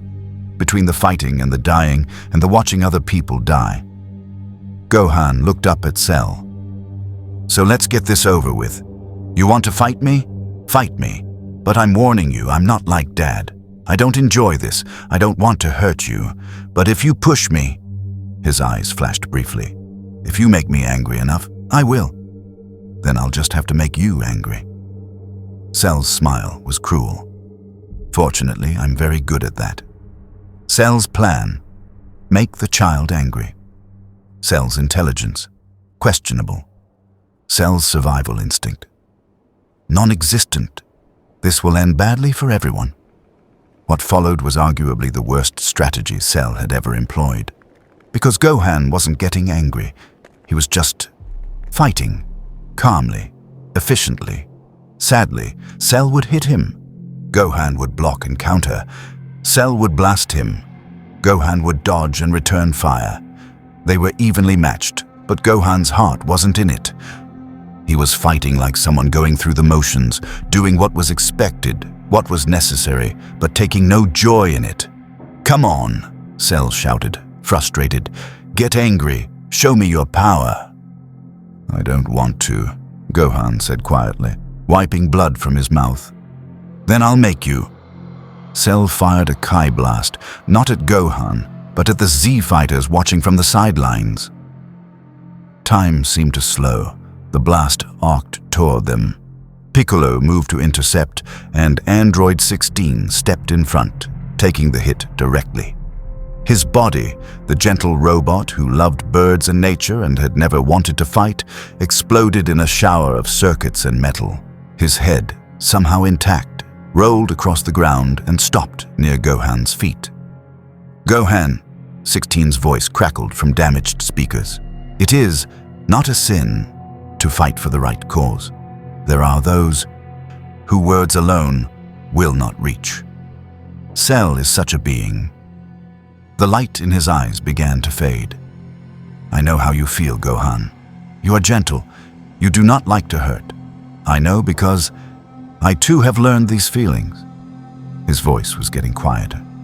But protect the life I loved. You have the strength. My scanners sensed it. Just let it go. The light went out. Android 16, who'd done nothing but appreciate nature and want peace, was dead.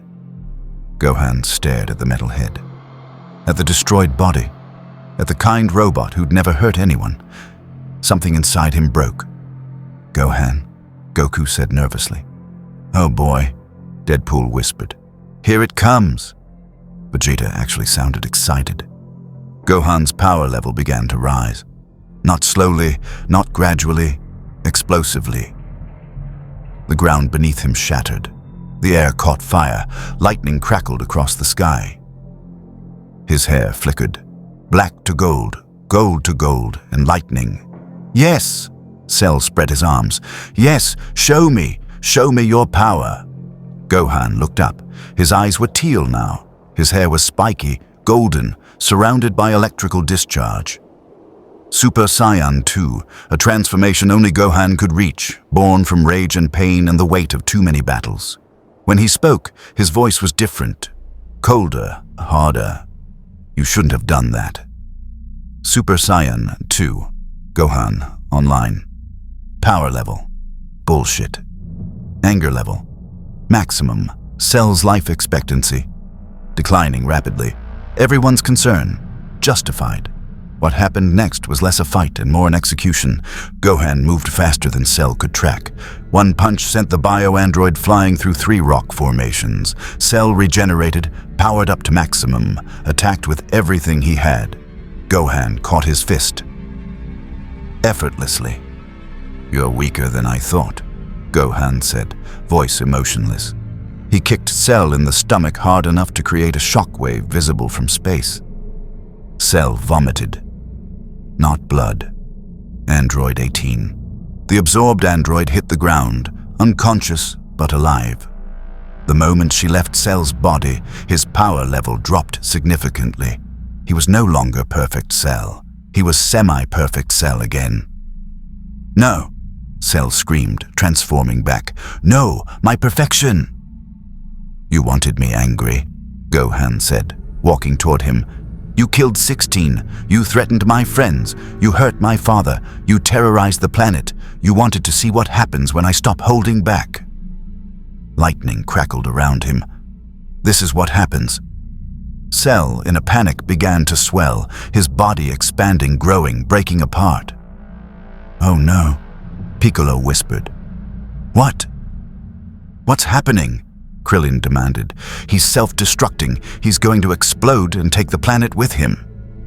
"That's cheating," Deadpool shouted. "You can't just blow yourself up when you're losing. That's not how tournaments work." Goku looked at the expanding Cell, looked at his son, looked at his friends, made a decision.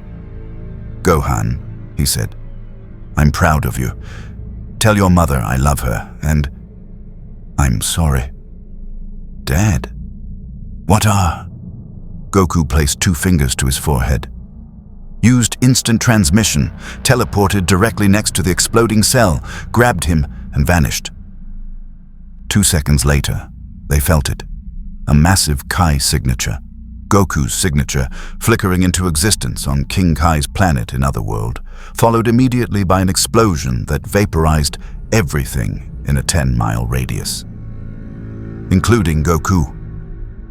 "No!" Gohan screamed. "Dad!"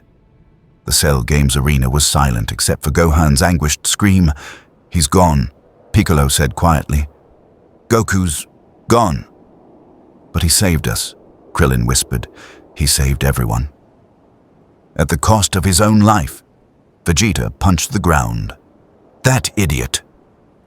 Alucard watched Gohan collapse, watched the child process his father's death, watched the trauma add another layer to an already broken psyche.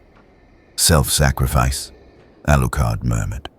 "Humanity's favorite sin?" Deadpool stood there, mask hiding his expression. This wasn't supposed to... I mean, I knew it happened, but knowing and experiencing are different things," Alucard finished. They were right, but so was Cell, because from the remains of the explosion site, something was reforming. Cell, perfect Cell again, having regenerated from a single surviving cell thanks to Goku's DNA, giving him Saiyan biology, complete with Zenkai boosts and regeneration.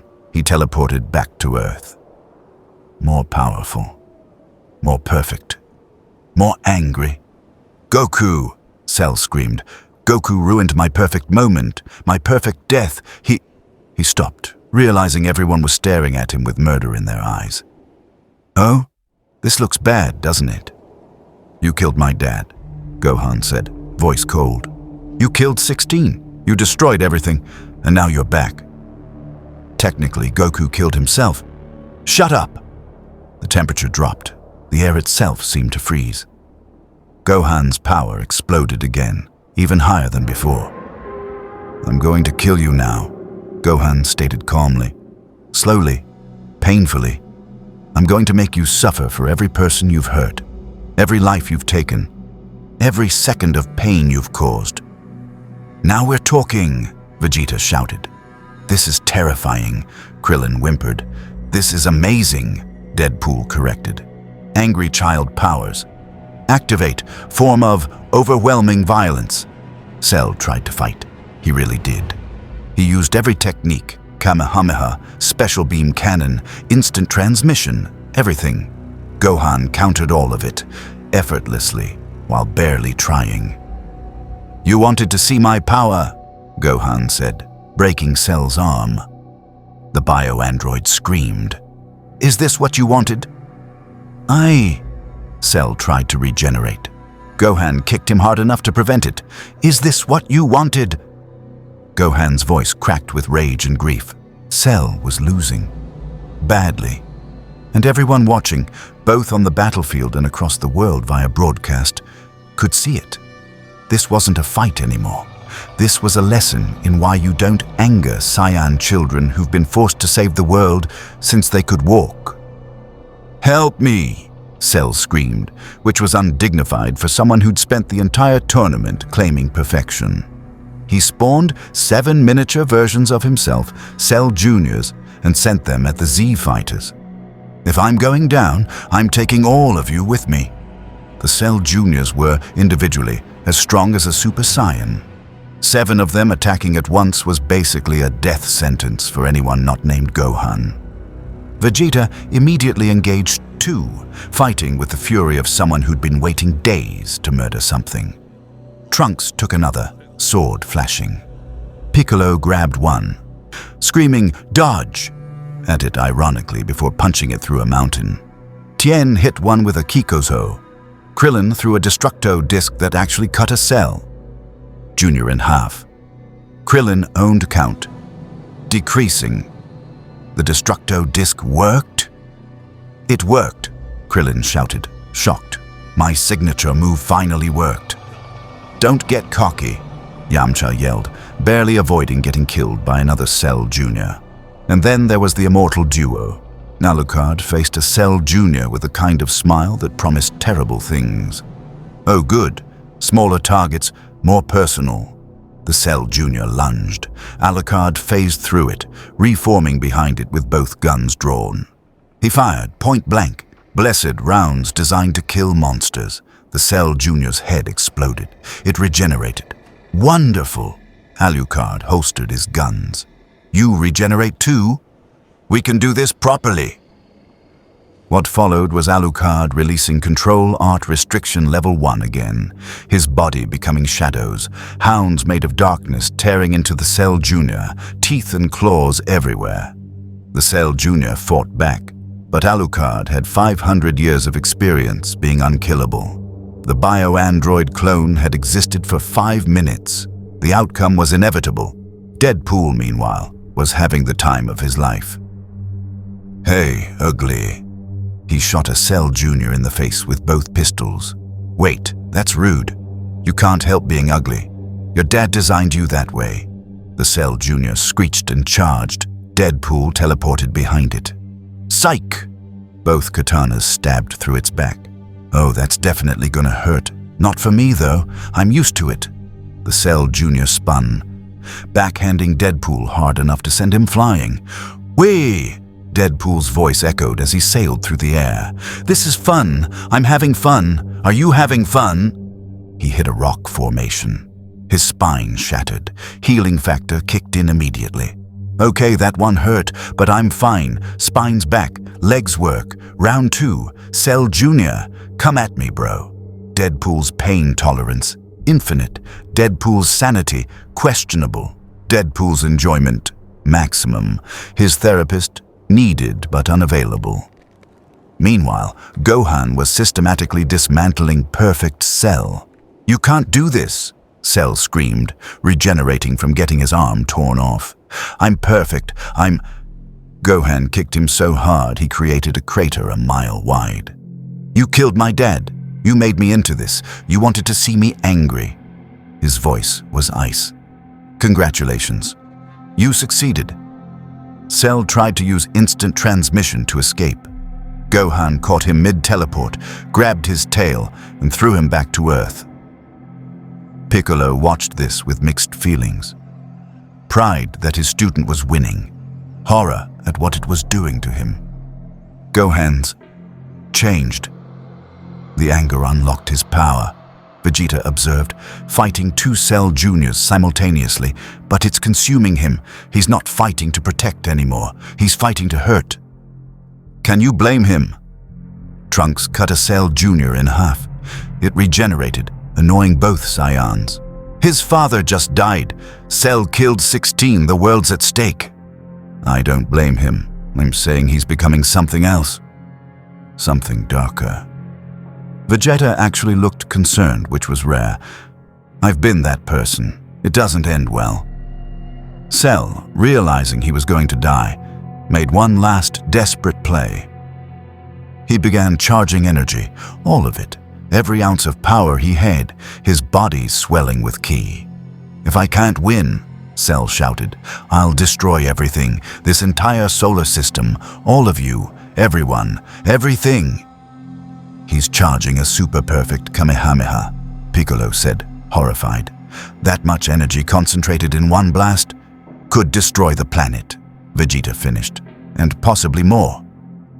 We need to stop him, Krillin yelled. How? He's perfect Cell with Zenkai boost. He's stronger than before. Gohan stood there, bleeding, exhausted, grief-stricken. Watched Cell charging the attack that would kill everyone and made a decision. Everyone, Gohan called out. Give me your energy. I need everything you have. You're going to beam struggle him. Vegeta looked almost impressed. That's insane. It's all we have. Goku's voice echoed from beyond, from King Kai's planet in other world, transmitted telepathically through King Kai.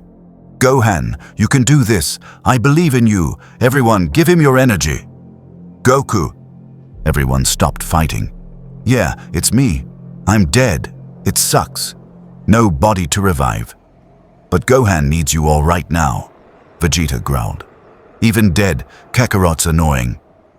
He powered up to maximum, channeling his energy toward Gohan. Don't you dare lose, boy. Piccolo joined in. Gohan, finish this. Trunks, Krillin, Tien, Yamcha, everyone still standing poured their remaining energy into Gohan. Even Android 18, recently unabsorbed and barely conscious, raised a hand. Alucard, covered in Cell Jr. blood and his own blood, hard to tell which was which, looked at Deadpool. Should we?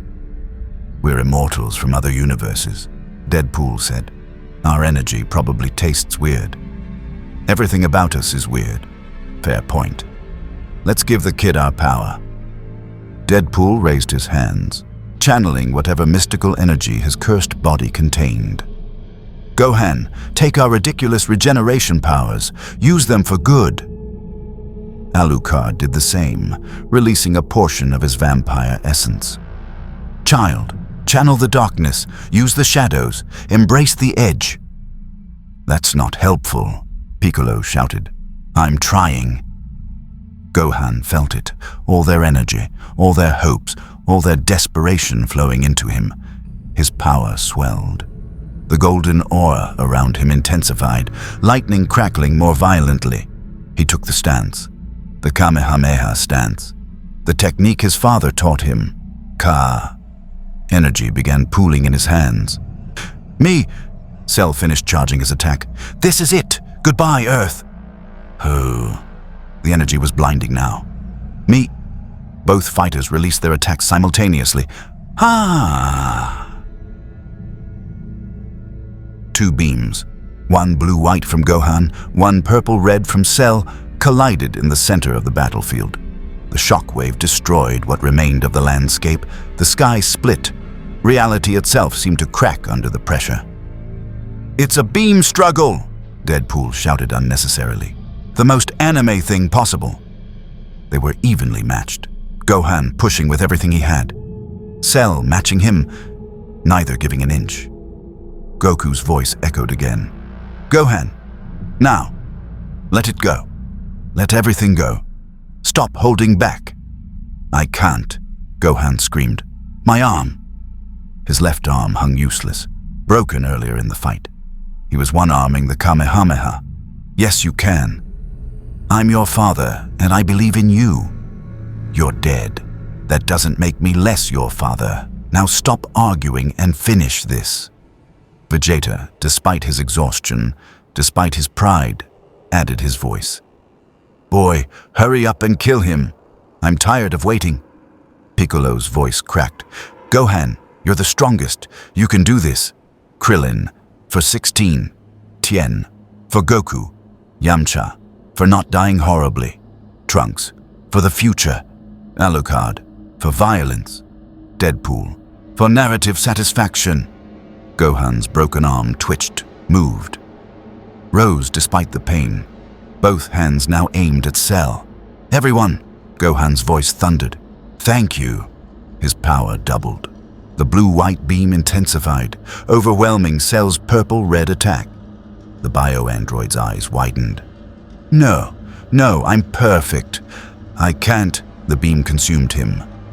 Cell screamed, a sound of pure disbelief that perfection wasn't enough.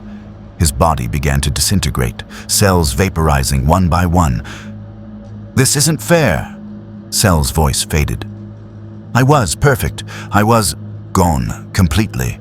Every cell destroyed. No regeneration possible. Perfect Cell, the ultimate bio-android, ceased to exist. The beam continued into space, visible from orbit, before finally dissipating. Silence. Gohan collapsed, power fading. Golden hair turned black. Teal eyes became black again. Super Saiyan 2 deactivated. He was just an 11-year-old boy again, exhausted, traumatized, victorious. I did it, he whispered. Dad, I did it. Cell status? Dead. Permanently. Actually dead. Not dead until Dragon Balls. Dead. Dead. Gohan status. Victorious. Traumatized. In need of therapy. Won't get therapy. Goku status. Still dead. Will stay dead. Character development achieved through self-sacrifice. Earth status. Saved. Again. For now, everyone rushed to Gohan. Piccolo got there first, scooping up his student, his son. You did it. You saved everyone. But Dad, your father died a hero. He saved us all, and you finished what he started. Vegeta landed nearby, arms crossed, but his expression was respectful. You fought well, boy. Better than well. You surpassed everyone, even Kakarot. Is that a compliment? Krillin asked. Don't push it. Alucard approached, coat tattered, covered in blood and cell goo. Well fought, child. You channeled your rage perfectly. Became the monster necessary to kill the monster. I'm almost proud. That's concerning, Piccolo said. I'm a concerning individual. Deadpool stumbled over, healing from approximately 17 fatal injuries. Gohan, my man, you did it. You beat Cell. You saved Earth. He paused. You're gonna need so much therapy. I know, Gohan said quietly. Like, so much therapy. I know. Decades of therapy, maybe centuries. Deadpool, stop. Sorry. But seriously, that was amazing. The beam struggle, the one-armed Kamehameha, the power of friendship and also overwhelming violence. Perfect. He paused. Poor choice of words. The Cell Juniors, without their creator, had stopped fighting and simply shut down. The 7 miniature bio-androids collapsed, lifeless. Another problem solved through murder. Android 18 approached the group, looking at Gohan with something like respect. You saved me when you blasted me out of Cell. I thought I was dead. I couldn't let him keep you absorbed, Gohan said. It wasn't right. Still, thanks, kid. She looked at Krillin, who was hovering nervously nearby. And thanks to you too, short stuff. For everything. Krillin's face lit up like Christmas. Does this mean... Don't push it. Worth a shot.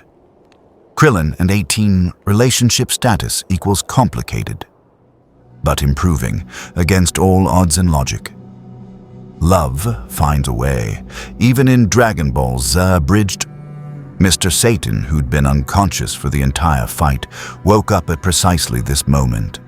He stumbled to his feet, saw the destroyed battlefield, saw Cell was gone, saw the cameras were still rolling, and made a decision that would define the rest of his life. "I did it!" Mr. Satan shouted at the cameras. "I, the world martial arts champion, defeated Cell! Hooray for me!" Everyone stared. "Is he..." Tien started. "Taking credit for Gohan's victory." Yamcha finished. Yes he is." "Should we correct him?" Krillin asked. "Nah," Vegeta said. "Let the fool have his moment. I'm too tired to care." Piccolo looked at Gohan. "Do you want to correct him?" Gohan watched Mr. Satan celebrate on camera, watched the world believe the lie, watched fame and glory go to someone who'd done nothing. "No," Gohan said finally. "Let him. I don't want to be famous. I just want to go home. Maybe go back to school. Be normal." "You can never be normal again," Alucard said, not unkindly. "You've seen too much, done too much. But you can pretend. For a while. Then I'll pretend." The aftermath of the Cell games was somehow both anticlimactic and overwhelming. The world believed Mr. Satan had saved them.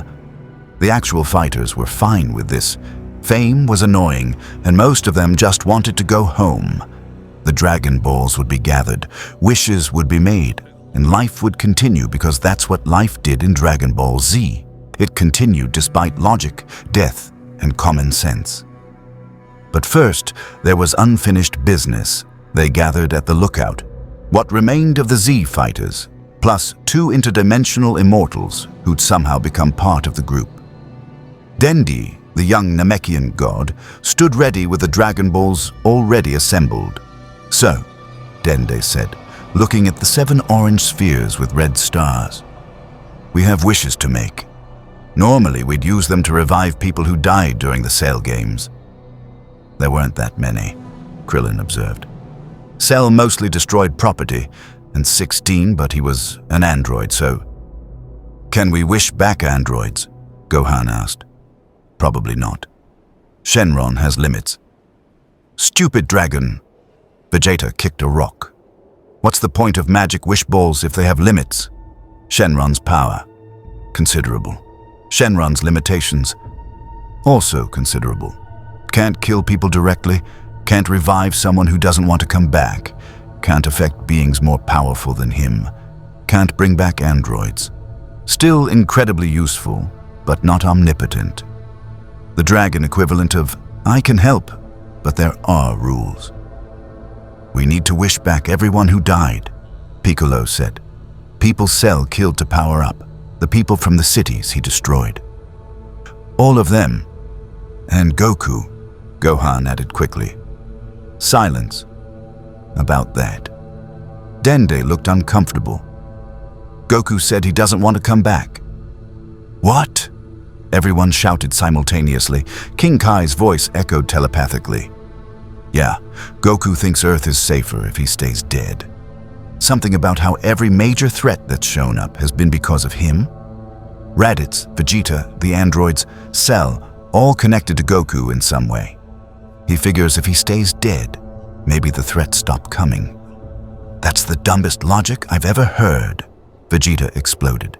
"And I've heard Kakarot's logic before." "It's very Goku," Piccolo agreed. "Self-sacrificial idiot logic, but he has a point. He does not." "No, he really does," Deadpool interjected. "Every major villain has been connected to him somehow. Raditz was his brother. Vegeta came for him. The androids were designed to kill him specifically. Cell had his DNA. There's a pattern. Patterns aren't causation. Tell that to Goku. He's the one staying dead." Gohan looked devastated. But Dad can't just stay dead. Mom will be so upset. I'll be upset. We need him. Gohan, buddy. Goku's voice came through. I know this is hard, but you're strong enough now. You don't need me anymore. You beat Cell. You're the strongest fighter on Earth. You can protect everyone. I don't want to be the strongest, Gohan shouted at the sky. I want to be normal. I want to go to school. I want to study. I don't want this. Silence from beyond. I'm sorry, Gohan, but this is my decision. Tell your mom I love her. Tell everyone I'm proud of them. And Vegeta? What? Vegeta snapped. Train Trunks. Be the father I couldn't be. You're better at it than you think. Vegeta's expression did something complicated. Whatever. I don't need your permission to train my son. I know, but thanks anyway. For everything. And that was it. Goku was staying dead. By choice, because he thought it was best for everyone. This is bullshit, Krillin muttered. Complete bullshit. Agreed, Piccolo said. But it's his choice. Terrible choice, Deadpool protested.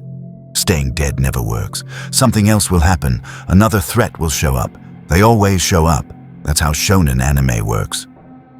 We're not in a shonen anime, Tien pointed out. You're in the parody of a shonen anime. It's the same thing. Alucard had been quiet, watching this with his ancient predator eyes. The father sacrifices himself. The son inherits the burden. The cycle continues. He looked at Gohan. Tell me, child, do you resent your father? Gohan thought about it. Really thought. No, I'm angry. I'm hurt. I don't understand why he won't come back, but I don't hate him. He did what he thought was right, even if it was wrong. You're remarkably mature for 11. I've had to be. That's the tragedy, isn't it? Yeah. Vegeta crossed his arms. All right. If Kakarot's staying dead, we need to use the wishes for something else. Wish back everyone Cell killed. That's the priority. Agreed, Piccolo said. He turned to Dende. Make the wish. Dende raised his hands. The Dragon Balls began to glow. Light spiraled upward, forming into a massive serpentine figure that blocked out the sun, Saxus Shenron, the eternal dragon. State your wishes. Shenron's voice boomed across the landscape. We wish to revive everyone who died because of Cell, Dende called out. Your wish is granted. Light exploded across the planet. In cities, in wastelands, in random locations, people who'd been absorbed by Cell reappeared, alive and confused but intact. The death toll from the Cell games dropped to effectively 0. Well, 0 living beings. Android 16 was still dead, and Goku was still choosing to stay dead. Second wish, Shenron prompted. Everyone looked at each other. Use it for something helpful, Gohan suggested. Maybe wish for peace or prosperity? Shenron can't do abstract wishes like that, Krillin explained. He needs specifics. Then wish for something useful, Vegeta growled. Money, power. Something. We could wish for unlimited pizza, Deadpool offered. No. What if it's really good pizza? No, Alucard raised a hand. If I may, I have a suggestion. Everyone turned to look at the vampire. Wish us home, Alucard said simply. Deadpool and myself, back to our proper universes. We've imposed long enough. Deadpool's mask turned toward him. Wait, you want to leave? We don't belong here. This isn't our story. We're anomalies. Crossover elements that disrupted the narrative. Alucard smiled. It was entertaining, but all entertainment must end. But I made friends. Krillin, Yamcha, the Died Too Much support group. You'll make other friends. In other dimensions. That's your nature. You connect with people across realities. Alucard looked at the Z fighters. And you people need to rebuild, to move forward. without interdimensional complications. Piccolo nodded slowly. He's right, as much as I hate to admit it. You two helped save Earth, but you're from different stories, different rules. Having you here permanently would just complicate things. Complicate is my middle name, Deadpool protested. Deadpool, complicate pool. That's terrible, Krillin said. I know. Vegeta actually looked something like respectful toward Alucard. The vampire and I trained together. For a year, in the Hell Chamber, it was tolerable. High praise from the prince. Alucard grinned. I'm touched, almost as touched as I was when you tried to kill me that 47th time. Don't make it weird. I'm always weird. Gohan stepped forward. Thank you, both of you, for fighting with us, for helping me when Dad died. For giving me your energy during the beam struggle. Kid, Deadpool's voice was uncharacteristically soft. You're gonna be okay. You're strong, not just power level strong, actually strong, the kind of strong that survives trauma and becomes a good person anyway. He paused. But seriously, get therapy. I cannot emphasize this enough. Therapy. I'll try. Trying isn't enough. Commit to therapy. Deadpool, stop, Alucard said gently. He'll get the help he needs. Or he won't. Either way, it's not our story to finish. Dende looked at Shenron, who was getting impatient. So? Second wish? Alucard nodded. Send us home. Deadpool to his Marvel universe. Me to my Helsing universe. Proper timelines. Proper places. Where we belong. Wait! Krillin rushed forward. Before you go, he looked at Deadpool. Thanks for the support group. For understanding what it's like to die repeatedly and have nobody take it seriously. Anytime, Death Buddy. Keep up the owned count. Make it legendary. I'll try not to. Yamcha shook Deadpool's hand. And thanks for making me not the most pathetic fighter anymore. You were never pathetic. You just gave up. Which is honestly the smart choice. That doesn't make it better. Android 18 nodded at both of them. You fought well for interdimensional anomalies. I'll take it. Deadpool looked at Alucard. You ready? I've been ready for 500 years. What's a few more seconds? Alucard turned to Vegeta one last time. Prince, keep training, keep getting stronger. Your pride isn't a weakness. It's what drives you. Just maybe let fewer people become perfect before fighting them. No promises. I expected nothing less. Dende raised his hands. Shenron, send these two back to their home dimensions. Restore them to their proper places in their proper stories. Your wish is granted. Light enveloped Alucard and Deadpool. The vampire became shadow. The mercenary became red and black pixels. Reality began to separate them from this universe, returning them to their own narratives. This is like the end of a crossover episode, Deadpool shouted as he faded, where everyone says goodbye and promises to remember each other. We will, Gohan called back. Take care of yourselves, Krillin added. Try not to die, Yamcha contributed. That's ironic coming from you. Alucard's final words echoed as he vanished. Remember, child, the monsters you fight are never as dangerous as the monsters you become. That's really ominous, Piccolo shouted. He knows. And they were gone, completely, like they'd never been there, except everyone remembered. The vampire who couldn't die and made everything uncomfortable. The mercenary who couldn't shut up and made everything a joke. The two immortals who'd helped save Earth and then went home. Well, Vegeta said into the silence. That was weird. That was Dragon Ball Z Abridged. Deadpool's voice echoed one last time from across dimensions. Where everything's weird and the points don't matter. Then nothing. The lookout was quiet. The Dragon Balls turned to stone, scattering across the planet. The Cell games were over, a Goku was dead by choice. Gohan was the strongest fighter on Earth. And life would continue. So, Krillin said eventually, "What now?" "Now?" Piccolo looked at Gohan. "Now we try to be normal for as long as we can, until the next threat shows up." "And it will show up," Vegeta added. "It always does." "Then we'll fight it," Gohan said quietly. "Like we always do, because that's what we do." "Therapy first," Piccolo insisted. "Therapy first," Gohan agreed. Goku, dead but at peace. Gohan, traumatized but victorious.